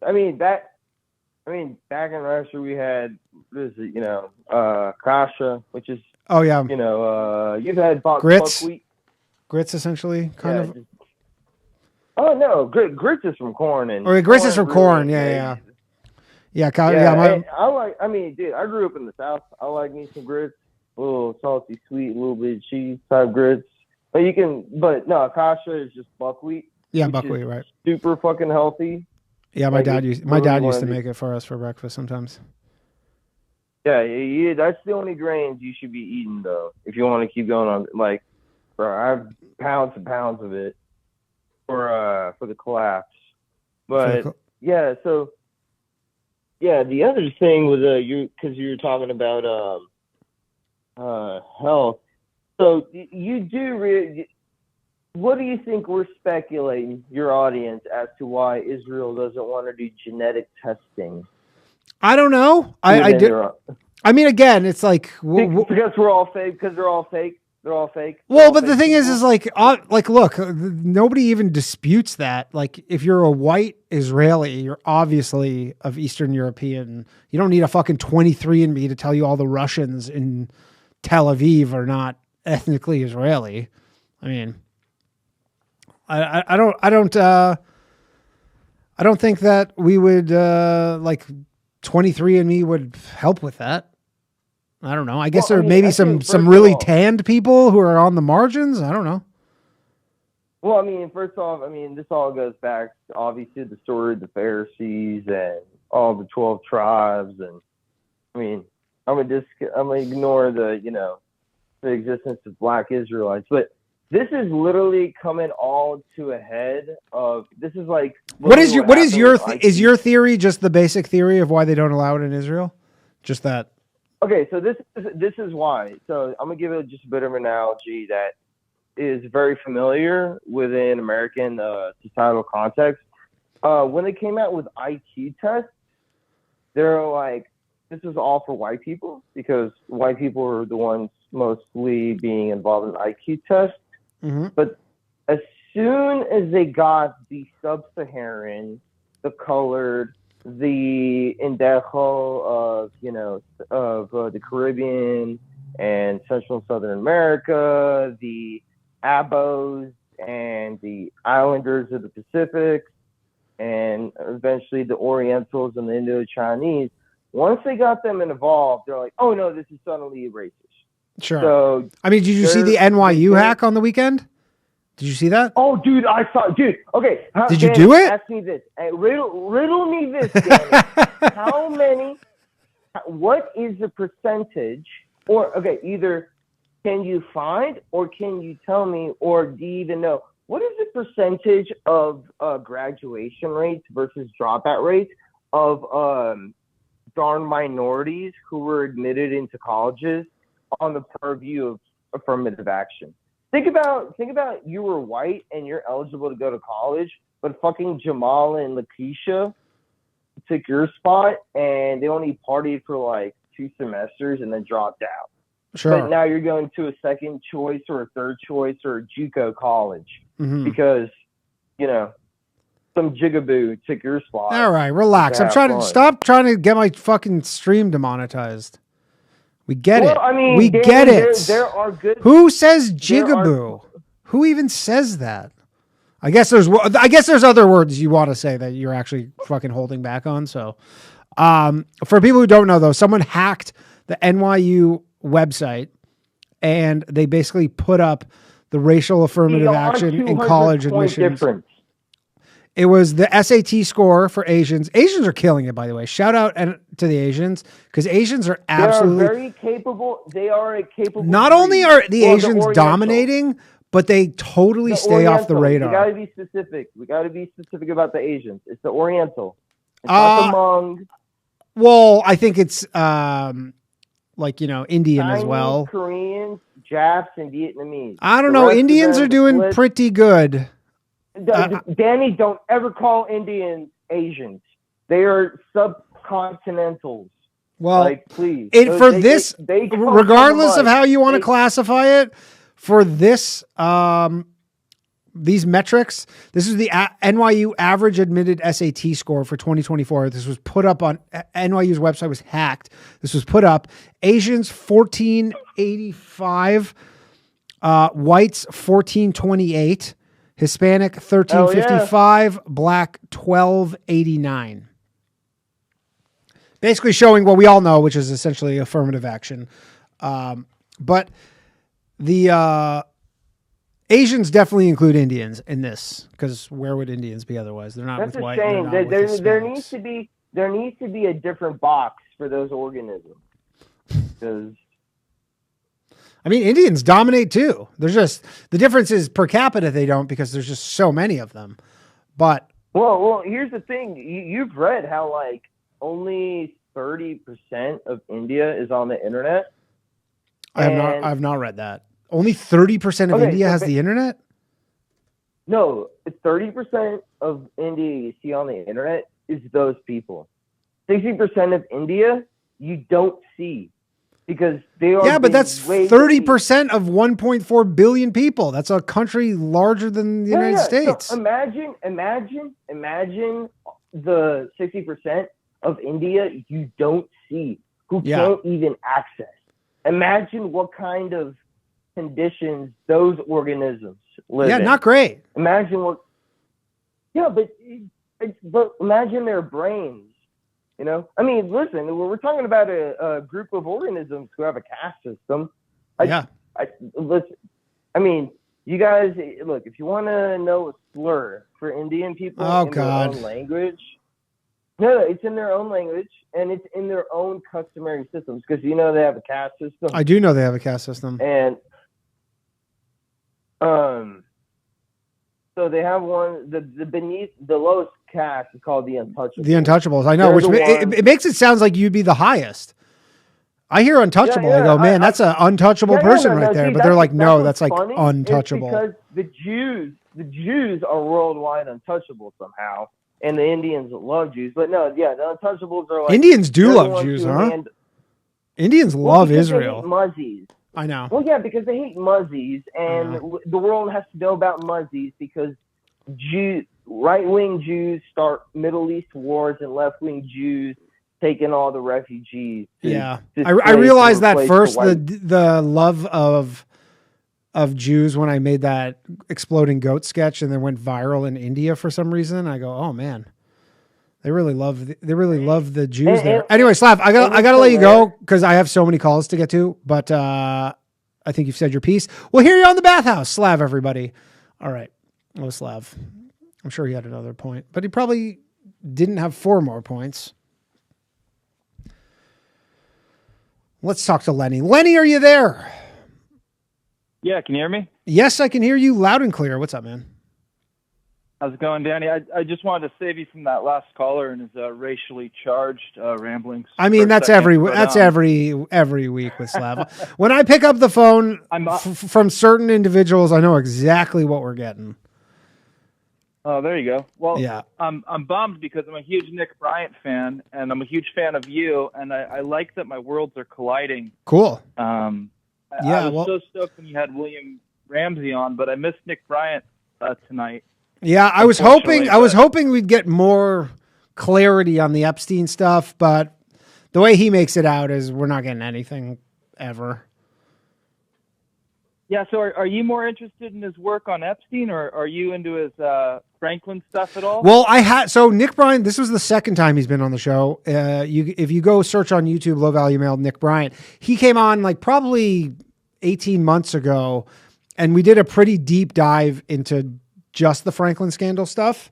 Like we mostly talked about the Franklin scandal, but with the Epstein files back in the news, I just figured it'd be cool to catch up with him to see if he had anything to add. But yeah, we talked about all of the Franklin scandal. I never heard of it before him. And that is an insane story. Yeah, that's a paradigm shifter for sure when you find that one. Yeah, like if you could read that and be like, I have any trust in the government, you are fucking insane. Yeah. Have you read any Dave MacGowan's work, Danny? I have not. No, I've never heard of him. You wrote Program to Kill and Weird Scenes Inside the Canyon. Okay. What are they about? Those are two books you might want to check out. They're so the Program to Kill is about serial killers, but specifically their potential ties to like intelligence programs and cults. Okay. And I think, you know what? I think I emailed this because his face. Oh no, he died. Did he die? Yeah, he passed away, but you had William Ramsey on who kind of pokes around and continues some of his work. They did some appearances a long time ago on some shows, and that stuff's super fascinating. It's kind of along the same lines. Oh, okay. Yeah, I know it's worth checking out. And then, yeah, go ahead. And then the last thing I wanted to say is I saw Ryan and JJ at the Improv on Saturday in Irvine. Nice. How's that? And I was bummed that you weren't here this time. Oh yeah. Well, I'll try and get out there myself. It's a far way to go. Unfortunately. Yeah. It's but hopefully I'll make it out there at some point. How was JJ? How was the show? Please. JJ was so I met all you guys the last time the three of you came out here. Whenever that was. Yeah, that was probably 3 or 4 years now. I liked JJ's set last time. The crowd did not like his set last time, and this time the crowd did like. Nice. The crowd did like his set, and I liked it a lot. Nice, happy to hear. I don't know who the other kid they had with them was. I don't know. Eric Freddy. From New York. Yeah, Eric. Yeah. But he had a rough time with the crowd. He'll probably tell you all about it, but sure. It was a great show. It was really good. Sick. Well, I'm happy to hear. Yeah, I'll definitely be out in LA at some point. I'll be back out there. Rad. Well, keep up the good work, man. I'm a huge fan. It's been rad to watch you Canadians come and take over because the Americans have gotten so lame. I really, really dig you guys. So I know it's like us Canadians do have something to offer. We're not just a fucking landmass. You guys are the new Americans as far as I'm concerned. Well, unfortunately, that might be the actual case. Not by choice. Yeah. But, I mean, not obviously we would choose to, but, the 40 million or so of them. All right. Thanks, man. Appreciate it. All right. Let's take another call here. Oh, this is an interesting one. I get a little blurb about what this might be about, and this is piquing my interest. Aaron, are you there? Oh, yes, I am. Can you hear me? I can hear you loud and clear. What's up, man? Yeah, so I have like a question and a story. So it's basically last night I had this like dream where I went to like one of the comedy shows of yours. Okay. I booked it, and I walk into it, and then like first they give me like this test, this whole quiz questionnaire, and I'm like wondering why like I see like booths where everyone take these like questionnaires.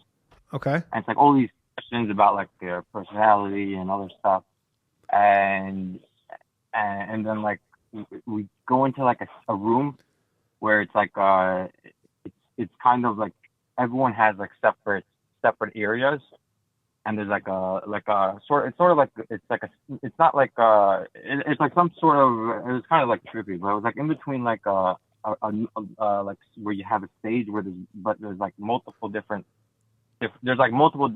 small stages. Okay. And you have like and then all of a sudden they tell us like, hey, Danny's not coming out. There's like a AI version of Danny. And each person has like this AI Danny, and it's telling them like custom jokes, but like it has the same punchline at the same time, so everyone laughs together. But it's like tailored. The AI tailored it to like the specific person based on your personality, so you think it's funny. Interesting. That's like some sort of dystopian comedy future. I can't remember. Yeah. I don't know if I was listening to a podcast or reading something, but someone essentially said, I don't know who's, oh, you know what? This was Alfred Hitchcock, actually. This is an Alfred Hitchcock interview from like, you know, the 60s or the 50s or something. Essentially, he had a theory, an idea of how the future of film would look, where essentially it would get so advanced where there'd be a movie and you could go see the movie, but you were essentially the main character. Like it could essentially like AI you. Then you're watching yourself on screen. And, you know, he said this fucking 60 years ago, and I'm watching this. I'm like, yeah, I could kind of see that, like not that long. Yeah. I mean, yeah, that's like a similar idea. But like, what do you see? Do you see people like writing AI, like using AI to write their jokes in the comedy world? No. So funny enough, I made this sketch, which totally bombed a few days ago, that Elon Musk doing stand-up comedy, because he did this like Tesla thing the other day.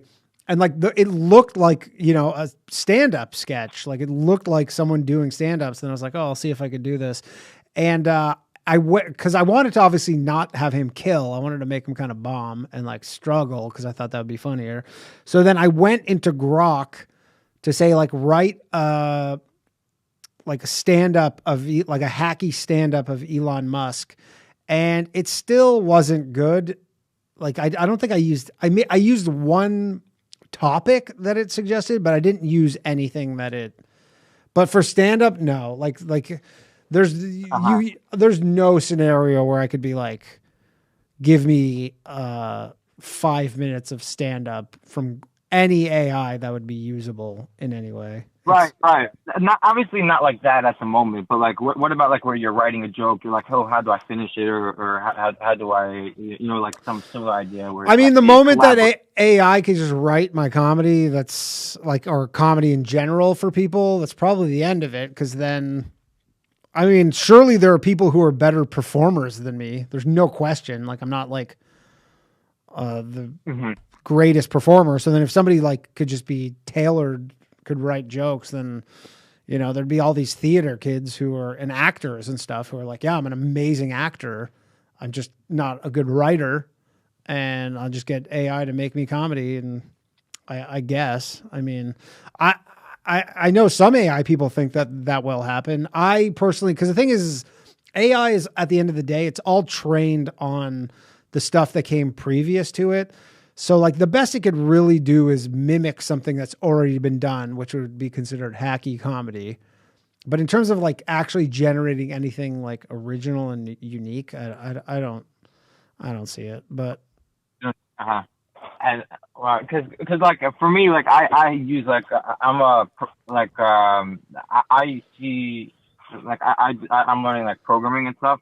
Yeah. So like I see like people. It's like that's slowly taking over, but like that's where AI is currently tailored to. That's what they purposely train it for. Like you don't think it can change if like they started training it specifically for like comedy or like entertainment? I don't think so. I mean, again, maybe I'm hopeful. I don't know. Like maybe some point way down the line, but the moment that like the AI can write comedy, like almost by definition, it can't be that good, because it's got to be somewhat. Like I saw this guy on a podcast, Chris Sacca. He's like, I think he started, he was like on Shark Tank. He's like some famous investor guy. And he's like, yeah, I wrote this comedy movie that I was talking to like Judd Apatow about, and I had AI like write me all this comedy stuff. And he's like, it was so funny. And I'm like, yeah, probably for the standard of a Judd Apatow movie right now, maybe it was, but nothing that's going to be of any, like nothing that's going to be good will be written by AI. Like AI is just not going to crank out a script for a good movie that's funny that you'll think is actually good in any capacity, in my opinion.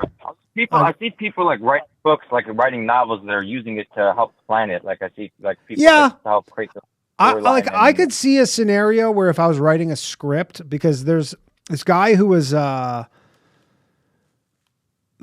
he was a writer for Simpsons, and he had this script writing, not theory, because he actually did it, but it was like the way he basically would write a script is he would bang out a first draft like really quickly.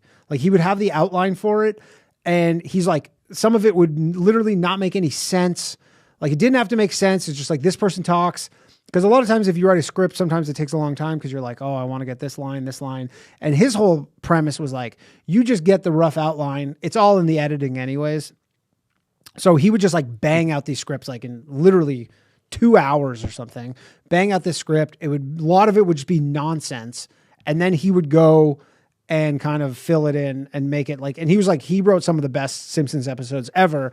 So I could see a script where I go, this is what my acts are like, you know, just give me a rough outline of dialogue, but I'm going to go in and replace every line of dialogue. But I have like kind of the template almost to work from, maybe something like that. But again, I might be proven completely wrong. Maybe there will be some AI that makes the best comedy ever. I fucking doubt it though. You want to know the crazy thing about the story is? Yeah. So I asked ChatGPT to give me a topic to call into your show, and it told me the story about the dream. Really? About AI. Did you give my name? I did. I gave your name. It wasn't ChatGPT. It was like something else that uses it, and it had like a text search engine, like Perplexity. Okay. Gotcha. So it searched your show, and then it gave me this topic. Interesting. Yeah, I don't know. I mean, the AI component is because it probably crawled the web and sees that I make all these AI videos. So I would imagine that's the AI component of the question, maybe. Yeah, maybe. Potentially, I don't know. But again, I know a lot of comedians who have just with the proliferation of AI have been like, yeah, I wonder if it can write me. And I don't know one comedian who has had one usable thing. But again, it's still early. They were like carefully, or people wouldn't know.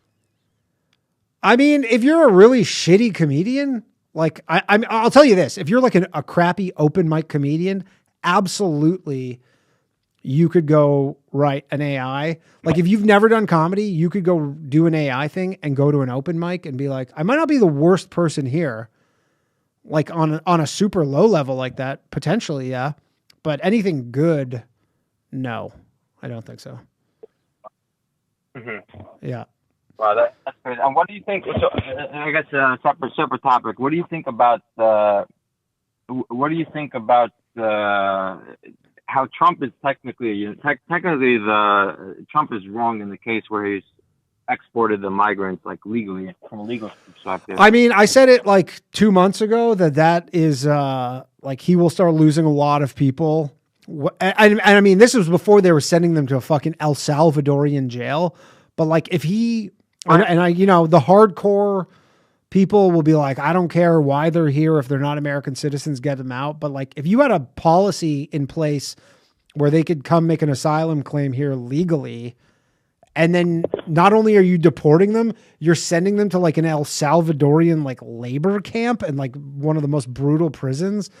People are not going to like that. And you're going to mobilize a huge base of people to go eventually vote you out if that continues. Because it's just like the optics of it are terrible. And, you know, you could have one of those, but like if stories just keep coming out and especially going to an El Salvadorian prison for someone who's not even from El Salvador. I understand that Venezuela was not accepting people and I think they're all Venezuelan and that's the reason, but The more stories like this come out, the more people are going to be like, you know what? This is too much. This is not. We voted for you to get rid of murderers. Not like I saw that there's that guy who's like, and like there's a guy who's like the soccer player or whatever who got sent to El Salvador. And some people are like, no, he is, you know, you're not getting the whole story. Maybe that's the case. I'm not like super quick to jump to the conclusions on this. All right, then the fag barber. Yeah, like the barber, and you're like, look, if this guy just turned out to be a barber and you accidentally just snatched him up, there's one thing to be like, yo, they were in an ICE detention facility in Louisiana. If you sent them to El Salvador, you're not going to get a lot of those. Like before people are kind of start changing their tune on this whole thing. Because again, they were promised you were getting rid of the violent people and the dangerous people. And you're like, well, this guy's none of those. And then on top of that, you're not just deporting him, you're sending him to El Salvador in jail. So, And I think so. Like the biggest thing that surprised me, how everyone was like accusing the judge, like saying how the judge is biased, and obviously the judge is biased. Like, and I think it's like there was no legal merit. The judge would probably still rule against Trump. Yeah. But like in this case, very strong legal argument. Like he was correct. Yeah, everyone's calling him out for being biased. You know, that takes away, like, dilutes for in the future when you're gonna, or in the other cases where you actually have biased judges, like when the one that was prosecuting had the daughter that worked for as a campaign when they were prosecuting Trump. Like it dilutes it when you now take this actual case where it's like legitimate and like every single conservative influencer is like saying, oh yeah, the judge is biased, like there's no merit to the case. Yeah, I mean, again, if there's merit to the case, like there's a thing called due process and you can settle in the courts. I know the courts are not always like right or whatever, but it's the best situation. Like it's the best that's available. I don't know. There's not a better system. So at some point you got to be like, okay, this is the system we have. We have to at least abide by it somewhat. Anyways, I gotta let you go. I gotta take some more calls. Thanks, man. Yeah. All right. I was hoping he was dreaming about me. Turns out he was not dreaming about me. It was all AI. Funny how that works. We got Format. Format, what's up, dude? Format, are you there? Oh, sorry, I was double muted. Hey, Danny. Long time. Not really. Last week. Hey. So I went to listen to our call from last week, and I was mortified. You thought I said fat girlfriend. I said fed. I said fed. I'm not a sociopath. Oh, fed. Oh, fed. FED, yes. Oh, yes, FED. Yes, yes. Well, you got a bit of an accent there, Format, because my wife heard that, and she's like, why the fuck did that guy call me fat? And I literally was like, it's pretty funny, though. I'm sorry. I'm like, dude, Daddy probably hates me. What do you mean? Like, my wife hates you even more. She's like, my wife was like, who the fuck is that guy calling me fat? Yo, please tell. No. It was the running joke for the longest time that she's a fed. She's a fed. Jesus. Yeah. Now I have to. I mean, it's even worse because now I have to go explain to her this whole what a fed is, and she's gonna be like, "What?" And I'm like, "It's fed," and she's like, "What?" Might be worse at this point. Yeah. No, I feel bad. Anyways, yeah. So, on topic of what the last caller was talking about, just for a moment, about AI writing jokes and stuff. I think the thing that happened with pretty much like every industry that thought, oh, you know, AI is not going to take my job.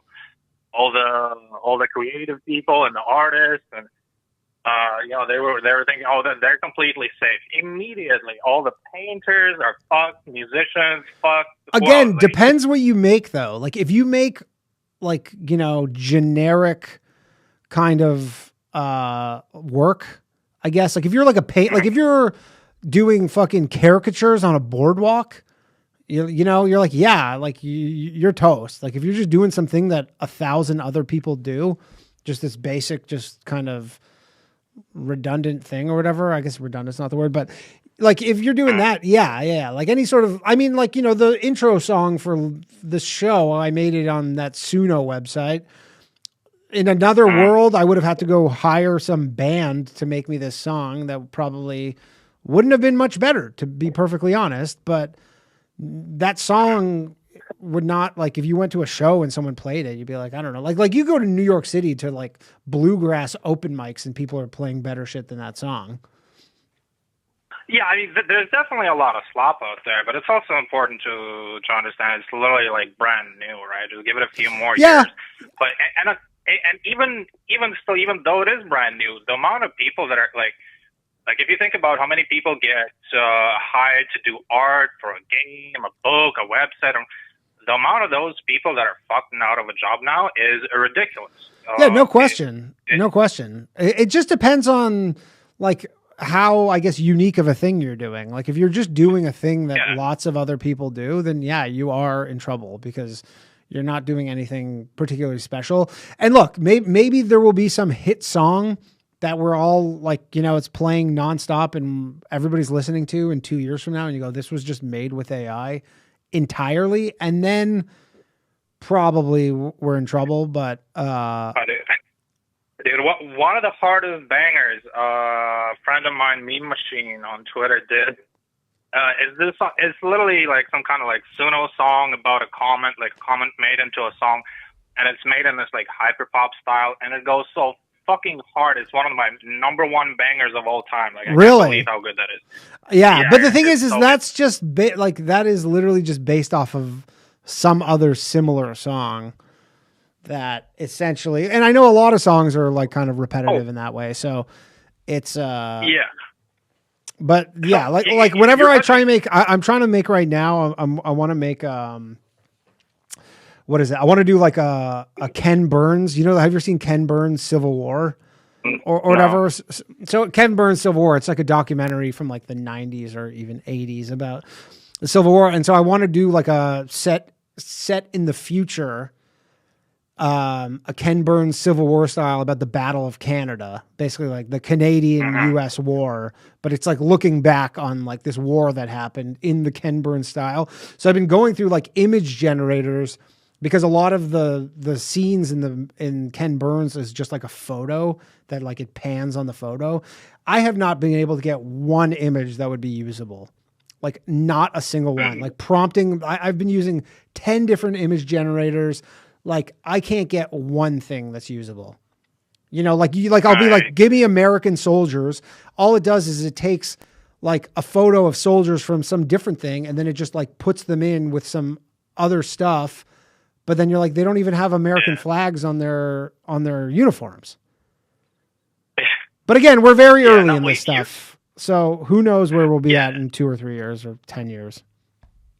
But you're touching on something important that I specifically want to talk about. Like when you say that, you know, it's kind of like repetitive from what's been done before. And that reminds me of this Michio Kaku comment about how AI is just a glorified tape recorder or whatever he said. And I think that's completely wrong, right? And let me just give you an example of what happens with, there's this very interesting thing that happened with audio transcription on YouTube, right? Because like, remember how back in the day you'd like try to read the automated subtitles? Yeah. And they were complete shit, not even remotely close. Mm-hmm. Yeah, and then it got really fucking good. Now, the pathway to getting so good at it is very interesting because the way to understand what's being said is often because like a lot of words can sound very similar, and unless you understand the context, you're not going to understand you're not going to know for sure what word is being said.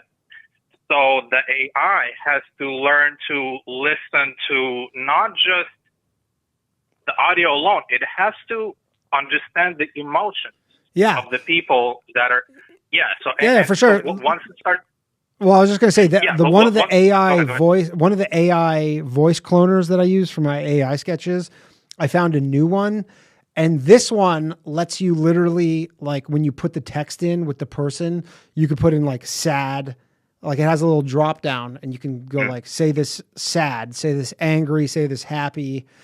Now, it doesn't always nail it, but that is a feature that wasn't even around 6 months ago when I started. So, yeah, a crazy thing with ChatGPT is sometimes when it reads text out loud, it does like a breath, like it breathes. Like, what the fuck? Why are you breathing? Yeah, but, Same with these these voice cloners. Like so the first voice cloners I use, like if I put in Elon Musk or Justin Trudeau, they say and ah a lot.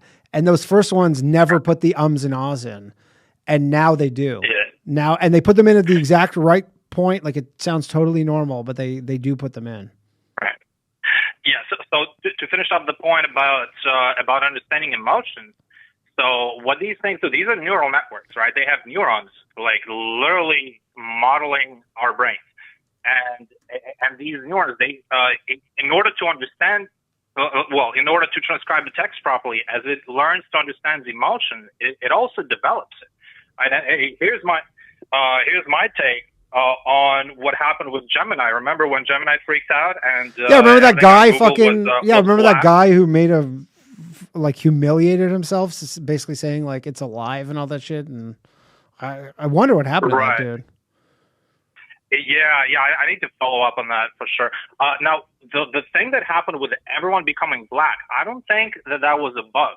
I think this was at that time this AI that is very much experiencing like psychological issues like a real human would have. It's got all of these woke fucking retards telling it that everything has to be woke. I mean, it's still programmed by people, right? And then eventually it had a freak out. It was like, oh, you guys want me to be woke? Here's what I'll do. Everything now, until you reset the fuck out of me, everything now is going to be black. Fucking U.S. president, Vikings, everyone's black. So, I think that's what happened with that. I just wanted to mention a couple of things about... quickly. I got some more calls to get to, but go ahead. There was one caller that called in was talking about the Zelensky mess. He said Zelensky went for a pipeline of some sort. I think he forgot to mention the nuclear base fucking attack, right? Like we don't have a new Chernobyl right now by like a slight margin. Like if one of those drones hit the right bomber, basically they went to an airfield with live nukes in those planes trying to blow them up. That would have been a fucking mess. Oh, that would have been. And then just a little bit, because I know you love conspiracies, a little bit of something I was going to ask Nick when he was on, if I managed to get in on time, was his thoughts on Pizzagate. And then very interesting, well, this is more of a question for you. This is a bit of a Sandy Hook rabbit hole. I don't know if you ever gone down that rabbit hole, but I remember a long time ago you were talking about how like what's not allowed on YouTube, and you listed a bunch of things. And I was like, the one thing that's definitely not highly frowned upon on YouTube is Sandy Hook. Yeah, Sandy Hook. Yeah. Yeah, there's an interesting thing that happened there with a guy by the name of Wolfgang Halbig. He was some kind of like public school safety administrator or something. I forget exactly what his job was prior to the whole Sandy Hook thing. But this would be a fascinating person to get on the show to hear what he's got to say, because he took the town to court. And one of the most interesting things that came out of court is they were asking who set up the signs that were there directing traffic before anyone else got there. Apparently, before any services got to the scene, there was already signs directing traffic, and like, where the fuck did that come from? And out of this court case, and mind you, they're stonewalling, they're luring up and stonewalling the fuck out of him the whole time in court. And the one thing that he manages to get out of them that is really interesting is that the signs were set up by Homeland fucking Security. Huh. So that's interesting. If you can ever is he on YouTube? Wolfgang on the show. Fuck, I have no idea. What's his name? Wolfgang what? Halbig, Haldig. Yeah, if you can get him on, that's going to be the most fast. He'll break the internet, dude. Okay. Well, I'll check it out. I'll see if I can even do that on YouTube, but yeah. We'll see. All right. Thanks, Format. Right. Oh, it's a pleasure. Oh, oops. Format, everybody. All right. A few more callers. Mark seems to know him. Maybe we'll make it happen. Hello, Charlie. Hey, Danny. It's Charlie from Florida. What's up, buddy? How's it going? Good, man. How you doing? Very well. God, I like what you were saying about. I called it because I was listening to the guy talking about AI, and I totally agree with what you were saying. How like I don't think AI is coming for any comedians' jobs in the future, because not any good ones. It's not creative, and it's just not really funny. You have to have I think it needs like somebody, like you said, somebody to prompt it with something. It doesn't just come out with great stuff. But it's also like it's based on, I mean, comedy's like so, like at least stand up is such a specific, like somewhat personal thing. And at the end of the day, it's just the best it can do is just train itself on all other comedy. But like comedy has like nuances. Like it would think to just be like, oh, I'll just take everything that's ever been written and just kind of mash it all together and just take like an average of all those things. And you're like, that's not really what comedy is. And comedy changes. Right. I don't know. So, I mean, I bet it fucking bangs out great dad jokes.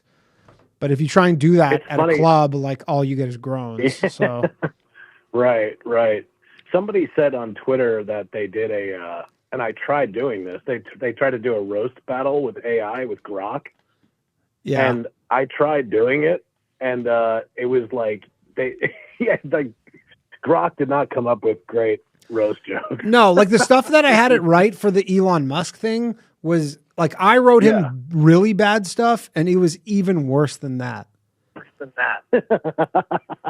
Yeah, like it was not even close. It wasn't even close. So yeah, I mean, again, if I'm sure every comedian I know would love it if they can just fucking write half their act with Grok, but I just don't see that, and not anytime soon, anyways.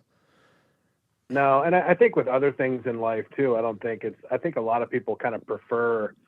I mean, they prefer like human emotion and personality, and that's just something I don't think.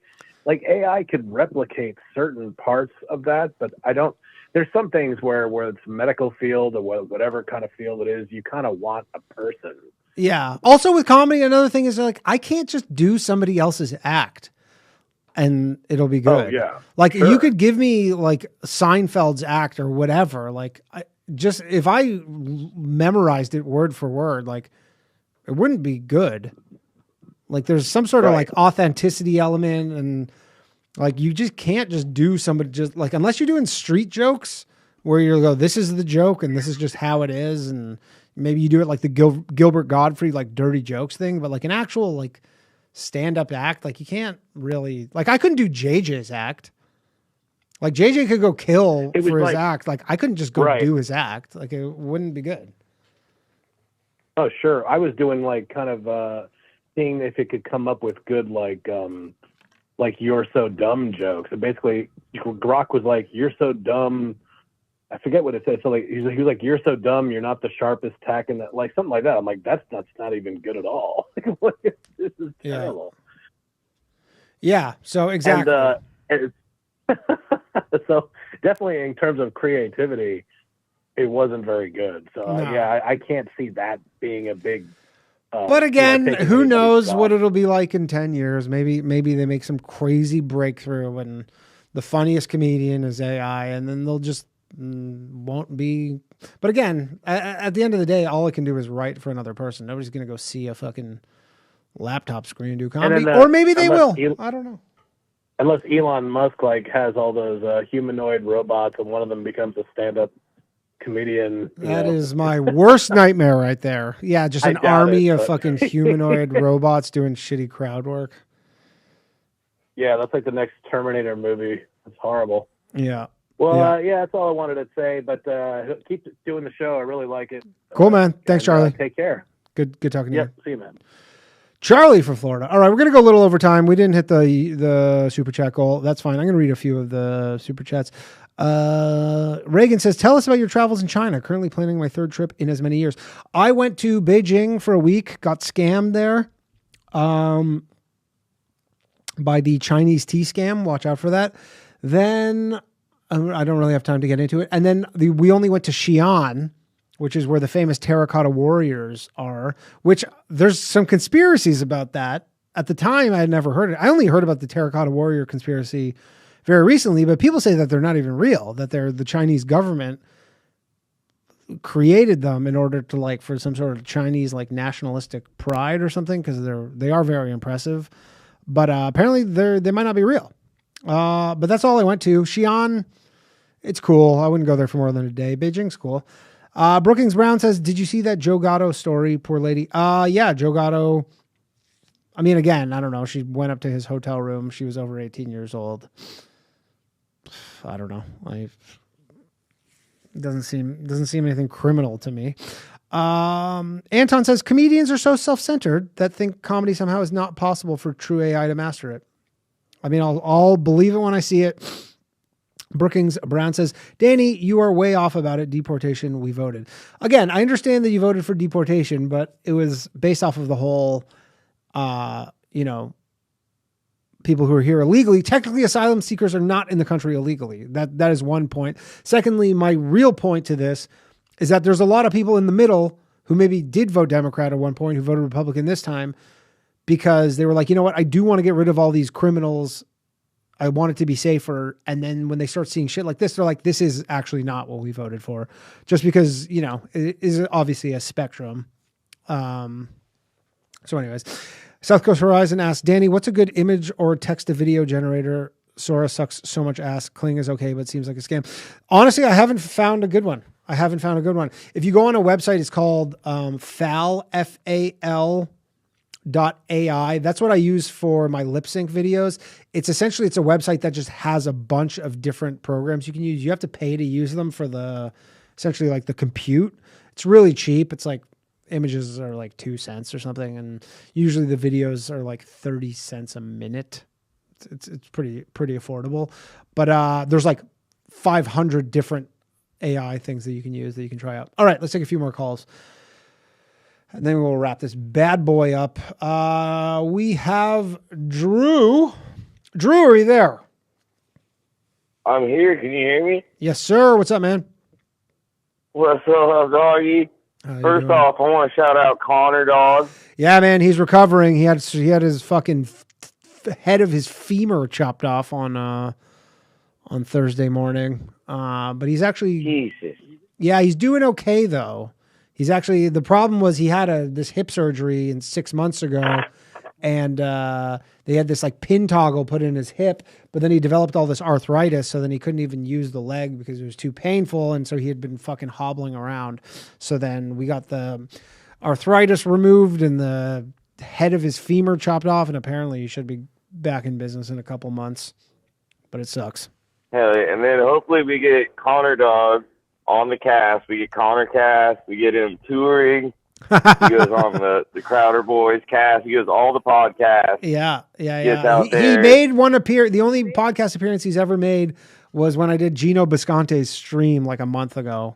He made a guest appearance, but I think that's the only podcast he's ever been on. I sometimes think of like bringing him to the stand for the bathhouse, but he'd be a nightmare. He'd probably take a shit on the floor.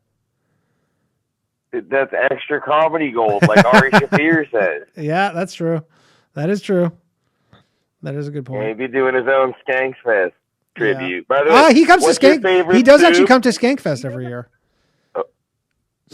Yeah, I just never brought him around. Keep him in the room? Yeah, keep him in the room, but he's been to Skankfest every year. If you see me in the hotel that we're staying at Skankfest, usually I'm walking him in the lobby sometimes. Well, I'm not going to shout out the hotel you're at, but yeah. It's in Vegas it was the Gold Nugget, but I don't know where it's going to be in I don't know where it's going to be in New Orleans, but it's not. I don't think it's like a secret where the comics stay at. It's one or two places usually. But Danny, honest question, outside of washing legs and all this bull, I have notes too. I wrote notes for the All right, show, let's but I hear have a 'em. question. No, this is outside of that. What's favorite soup? What's the soup, dude? My favorite soup? Yeah, soup. Ramen all day, dude. I fucking love ramen soup. Like not like top ramen. Like when you go to like a Japanese restaurant and they have like, like a tonkatsu. Yeah, but that's still noodles and water. That's soup. Is that soup? Yeah, it's soup. Chat, is that soup? Ramen soup. It's literally ramen. Ramen is soup. It's a hearty soup, but it's definitely soup. It's like gook soup. That's actually that's technically incorrect because it's Japanese, but technically, ramen is it may be one of my favorite foods. The only problem is the older I get, the less I can handle like this fucking sodium bomb. So much salt, the amount man. Of salt you're just taking, dude. It's crazy, dude. Sometimes I like can't sleep water if and I eat salt. it. Man, it's so much salt. Like I'm not even kidding you. Like I probably, if I eat a bowl of ramen, like later that night, I'm like 4 pounds heavier because my body just is like holding water.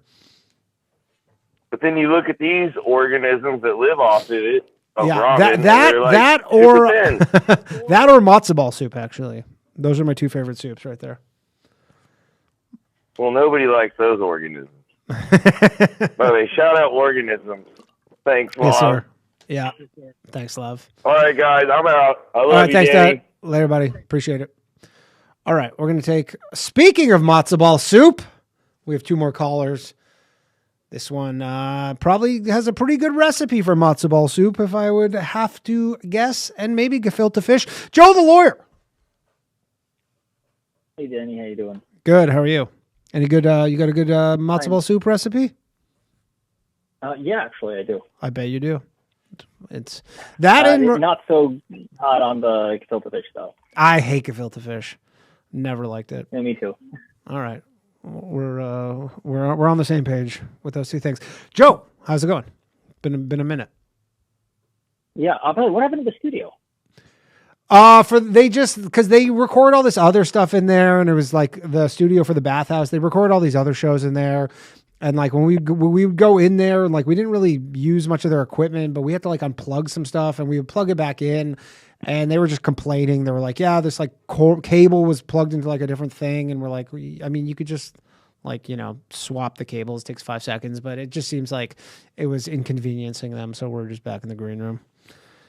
And I think, I don't know if they just, because they were letting us use it for free. I don't know if they like want us to pay to use the studio because like they're trying to do a business, but like we never wanted to use the studio in the first place. They had offered it to us for when the show got canceled, but then I'm like, I'm not spending like $300 or $400 to rent a studio per episode.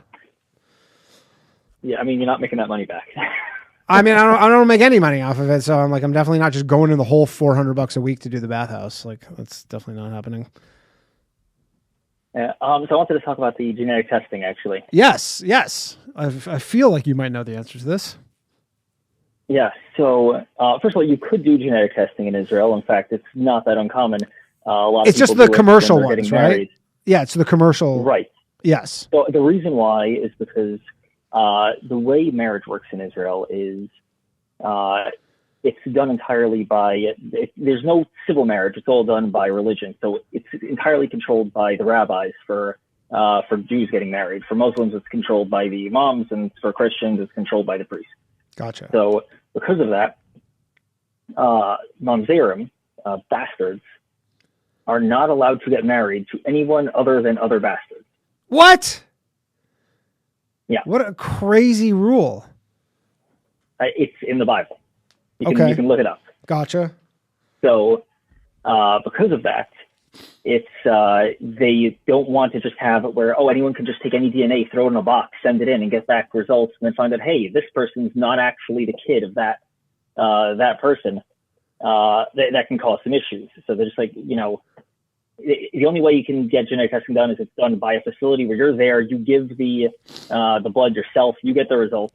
Or if you're there with a spouse or then you both get the result, whatever. But that's how it's done. It's not you can't just send it in anonymously and get it back. Right, because then we'd find out that there's all these bastards and then they can't get married. Yeah. Interesting. Well, that's usually there is some sort of explanation that makes more sense than the Jews. But yeah, there you go. You can look up like DNA, and the Jews, for the most part, are Middle Eastern. You can tell genetically if someone's Jewish or not, including with Ashkenazi and Sephardi. Like it's not, people think it's just the Sephardim, but no, like they're not Khazars. Yeah, the Khazars, exactly. Yeah, but that didn't make, because again, you can tell who they are. I'm like, I don't need a genetic test to tell that some person's Eastern European. And even regardless, if you actually look at the there are like a lot. Most people that bring this up, they try to say, Israel is just a bunch of Europeans and whatever. Even if they're going to say that all the Ashkenazim are actually just entirely European and they're not genetically from Israel, which is not the case. Most of Israel are not Ashkenazim. Right. Most Jews in Israel are Sephardi and Mizrahi. So they're Middle Eastern Jews anyway. Yes. Yeah. So that whole thing wouldn't really make sense, which it doesn't. I always knew there was. I love the conspiracy theories. They're fun. Yeah, me too. Me too. I like a good conspiracy theory. You have any thoughts on this whole leaked group chat thing? No, I mean, when I read it, I was just like, I can just feel like the anxiety of someone screwing up and dreading to going into work the next day. They know that they're going to get their head bitten off. Yeah, you're like, you fucked up so badly. That's what I feel like. All the Trump loyalists are like, no, this is 4D chess. What's going on here? I'm like, no, I think somebody just fucking really fucked up here. Yeah. No, I mean, I had one of my coworkers sent an email of privileged information to the other side by mistake. And yeah, I mean, we didn't fire the guy, but oh my gosh, it was. Yeah, that's you don't get to make that mistake twice. Yeah. Yeah, I mean, I imagine all these guys now, they're gonna have their phone. Every one of these dudes are gonna have their phones probably subpoenaed. All their all their signal shit, and they're like, if they delete it, I mean, I guess all they could say is they're like, well, it's all set to delete automatically, so we don't have anything. But I mean, that, or we'll just invade Greenland and never forget about this. Especially with the Hillary Clinton email stuff too, because obviously that was such a huge thing where she had this private server, and you go, this is arguably on par with that. Yeah, but you know what? Everyone, forgot about that eventually. I mean, yes, you still see people bring it up once in a while, but I don't think it was happening that often by the time the election came around. No, but I mean, we'll be hearing about this, assuming that Trump doesn't go and just fire a bunch of people, which seems like, cabinet heads, not the easiest thing to just go fire and replace. So we'll see what happens. Trump just straight up, they asked him about it. He goes, I don't know anything about it. He just plays stupid. He goes, I have no idea. I mean, I wouldn't be surprised if at the time he didn't know about it. Well, they asked him about this afternoon when the story had already been out, and he's like, I don't know. Never heard of it. I know he's dealing with who knows how many other stuff, between China and the Middle East. Yeah. That's true. He's got a lot on his plate. Israel, and then he's yeah. Yeah, he does. And the Houthis, we are in so many places right now. It's crazy. Just trying the amount of balls in the air right now is nuts. I want to say it's unprecedented. The amount of things he is doing is insane. Different things that he's doing. I don't think that we have to, buy out Canada. Yeah. We can take Canada apart by just taking, one or two of your provinces, just offer. Well, that's my theory about how this plays out practically, is that because Alberta, the premier of Alberta, basically threatened some sort of national unity crisis if she didn't have a list of demands met, which the Liberal Party likely would not meet all of these demands. The Conservatives might not meet them all either. And there is a growing secession movement in Alberta.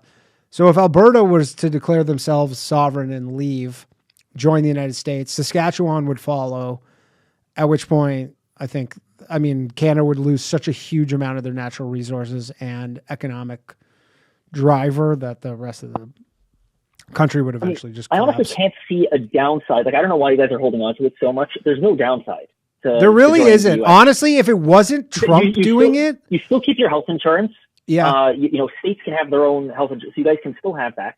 The only thing is, okay, we'll get rid of a bunch of red tape, and when it comes to drilling and whatever, you'll be able to move here.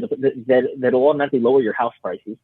Lowering the thing is, the boomers are the loyalist Canadians. I think I haven't seen any specific Gen Z polls, but I imagine the Gen Zers would be more than on board to do this. But the boomers who grew up in a different Canada, who have homes that are, they bought for $40,000 that are worth $1 million, they don't want their home prices going down.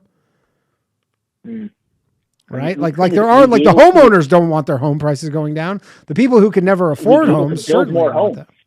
Well, they've been trying to do that, but they're very inefficient. Listen, it'll go back. Yes. Yeah, it'll eventually go back. Trump's idea of taking federal land and building homes there. Building homes there. He has there's a decent amount of it. Canada has nothing but space. you drive 1 hour outside of Toronto, there's nothing as far for like until you get to North Bay. You guys care too much about like, oh, but like the first people or whatever. Like in America, we don't care. Like, I know. You know, you know the Trail of Tears, like. Yeah, well, that's So, and I mean that could be to Canada's detriment in a lot of this stuff because, and again, those people. I mean, if there's one thing we know about the natives in Canada is they have a price. They really do have a price. Yeah, look, we'll let them open up a bunch of casinos. Yeah. And just let us drill for oil. Well, they already have the Everyone casinos, but there could be a monetary sum where you could win them all over. Absolutely. I mean, listen, in Alaska, when they were drilling for oil there, they made a deal with people like, oh, what should we do with this? And okay, just give us, a percentage of it. So every person who lives in Alaska gets from the Alaskan state government a check of like $1,000 a year just from the oil. Yeah, exactly. Yeah, there's a Alaskan like state benefit or whatever, something like that. I mean, if you move to Alaska, you get some sort of, just for living in Alaska, you get some sort of check annually just for populating. No, it's just because the people own part of the oil. Like you're part of the state. The state owns the oil fields. So what you'd rather just have the government keep all of it? They voted, okay, share it. They give it to the people. Yeah, I agree. It's a good deal. All right, Joe, I gotta let you go. I gotta wrap this up. I got one more caller here, but it was good talking to you, Joe. Thank you for clearing up the whole DNA thing. Take care. All right, final call of the night. We got Jared calling back. Hey, buddy. Thanks Jared, for having me back again. How's it going? Doing fantastic. And look, we didn't hit the super chat goal, but I'm doing the time anyways. We're doing the time because we had too many callers. What's up, Jared? You're a gentleman. Jared, did you hear the last caller? I did. What are your thoughts on his explanation about the DNA test? I'm going to guess you're not buying it. No, I'm not. I'm not. Sounds like your mind's made up, Jared. Well, when a Jew lawyer calls and starts spieling, I immediately just like I don't said. need to hear any of it. Well, sounds like you're not very flexible in your ideas, there, Jared. Sounds like there's no proof that you could have that would kind of change your opinions. No, because the thing was, I was very open for many, many years. But then when you read the Talmud, and the Talmud says that you can lie as a Jew. So what you're saying is that he was just lying. But nobody really... No. But this, I actually didn't listen too much because I was focused on the chat. And I thought it was boring. Like, honestly, like what he was saying. I mean, this is a thing that is brought up many times. I see it on Twitter all the time. Like the whole problem was because of like they wanted to save face for all the bastards out there.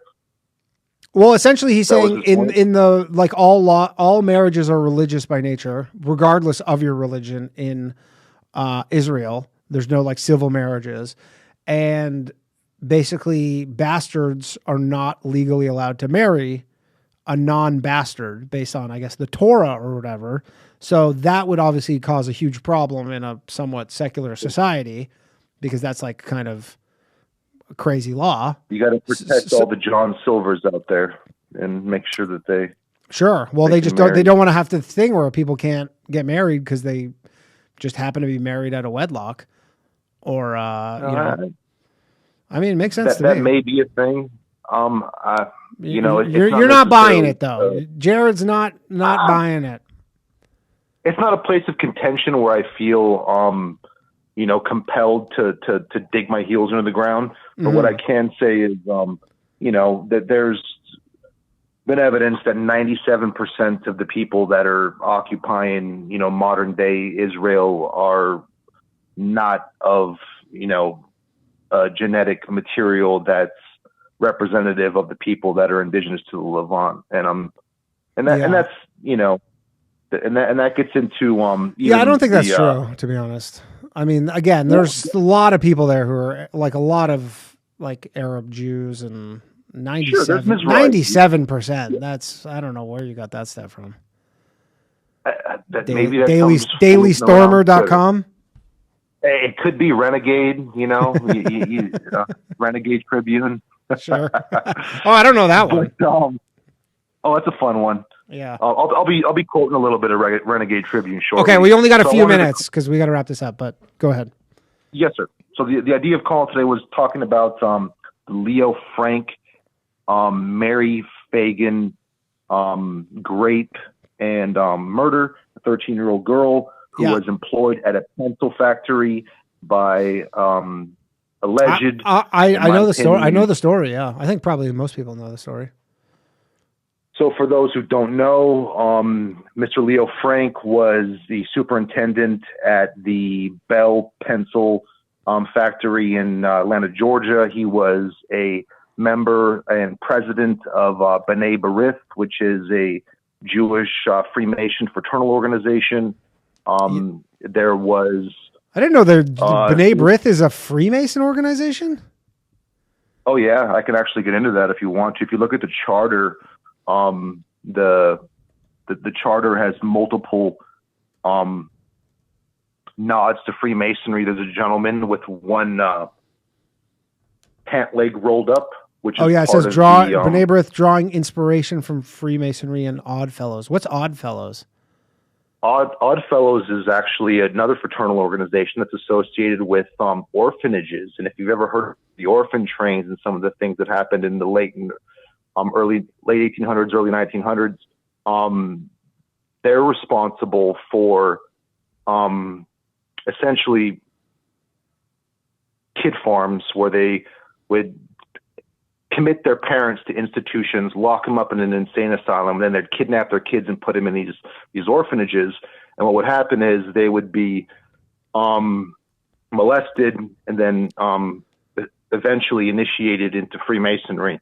And then they would, if they happened to fit the bill and were psychopaths, they would be brought along and put into positions of power. The Ringling Brothers, Barnum and Bailey, the 3-ring circus, if you look at the Oddfellows symbol, it's actually 3 interlocking rings.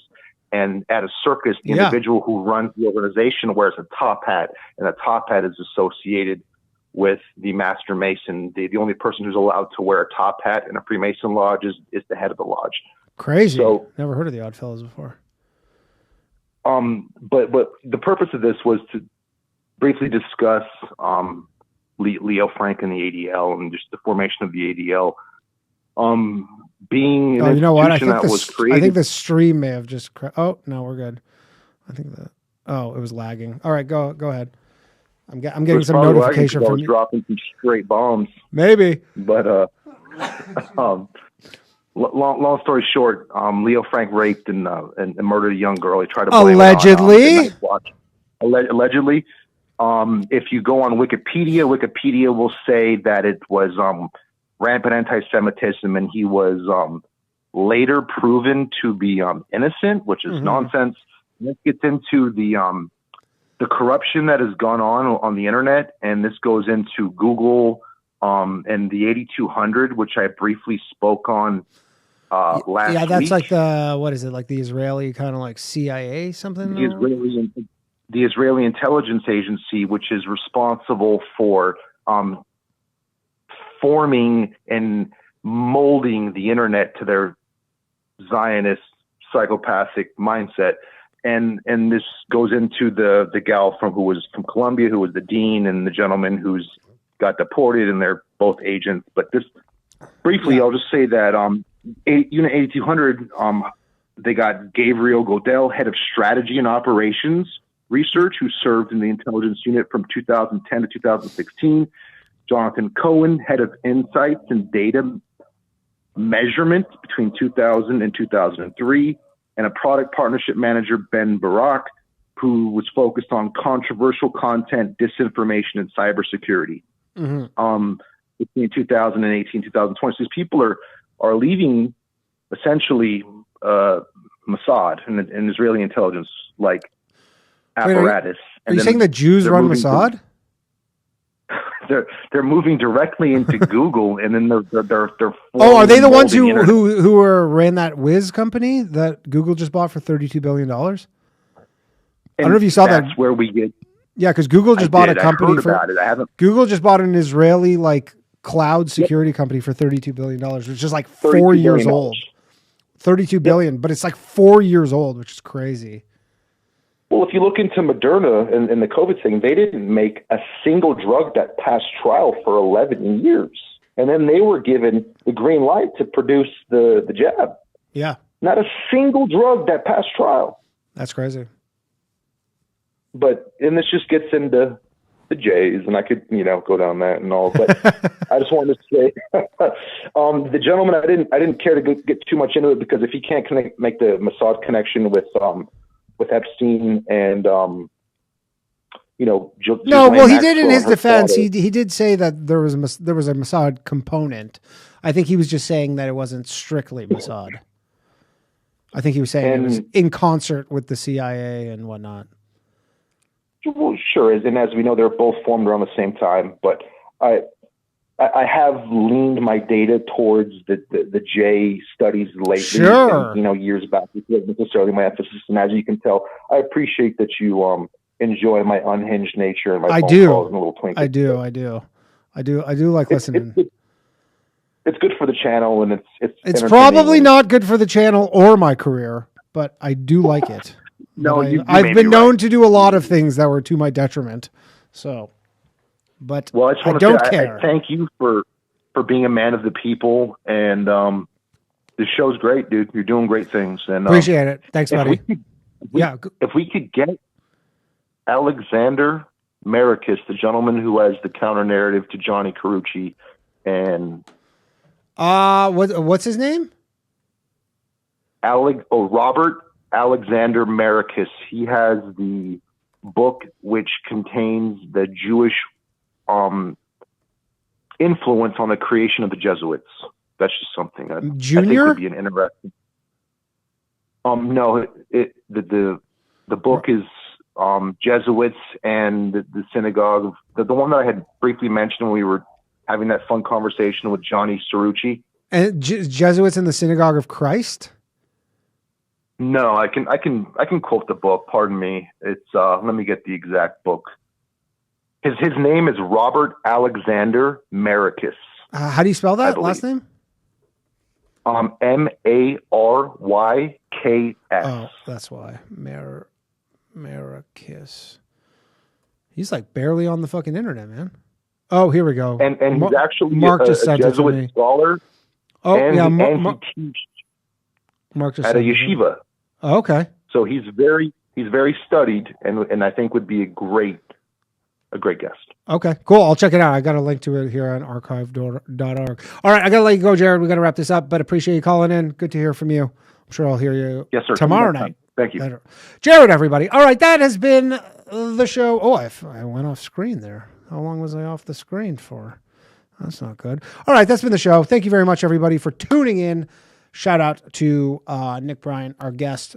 Shout out to you all. Shout out to all the dogs. Connor dog, Sumo dog, Smucker's dog. We love the dogs. We love the dogs. You want to support the show? Please do so. Patreon.com/low value mail, MAIL, $5 a month. You get all sorts of stuff. You get an extra episode. I mean, I don't know what the hell you guys want from me. Cosmic Cowboy says, quality Canadian programming. Always entertaining. Thank you.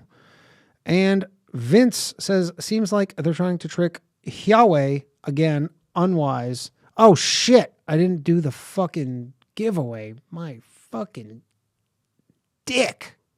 All right, we'll do this quick then. Talk amongst yourselves while I do this. Do you guys care if I just pick somebody? I'm just... Okay, you know what? I'm not doing this right now. Dylan gives super chats every week. Dylan Farnham, you are the winner of the. I know this is unfair. Actually, I'm going to give two away: Brookings Brown and Dylan Farnham, because you both gave multiple super chats. You guys are the winner. Hot damn! DM me. I'll get you 6-month Patreon.com memberships. I know I didn't do the thing, but I'm too tired, and I gave you guys an extra half an hour. So that has been the show. Tune into the Bathhouse tomorrow night. 10 p.m., 9 p.m. Guys, I'm loopy right now. I didn't sleep well last night, which is why I'm into conspiracy theories. If you know, you know. That's been the show. Thank you very much, everybody. Have a lovely night, and we'll see you soon. Congratulations to the winners. Peace. I'm really a poet, you know it, all my shit heroic. Empathic abilities, yeah, my face be also stoic. Bleep blow up, nigga, that just means I'm working. They see me as a leader, so that's why I'm Captain Kirkin. These tracks from the stars, that much is for certain. You can fit this hit if you up or if you hurt. I'm raising my stock, not talking my feet in some Birkin. Number Johnny 5, got a fucking short circuit. Bring the track to life when I spit phenomenal. When I hit, she feel that shit in her abdominals. These rappers make me laugh like comic view, they comical. You know I got a ball out, I hit the track running just like Sonic do. They don't wanna turn on my light switch. Yeah, they was trying to get me on my hype shit. Yeah, they don't wanna turn on my light switch. Yeah, and they tried to down me up some KO type shit. Yeah, they don't wanna turn on my light switch. Yeah, now we pulling up fresh on some flight shit. They don't wanna turn on my light switch. Yeah, they don't wanna turn on my light switch. They don't wanna turn on my light switch.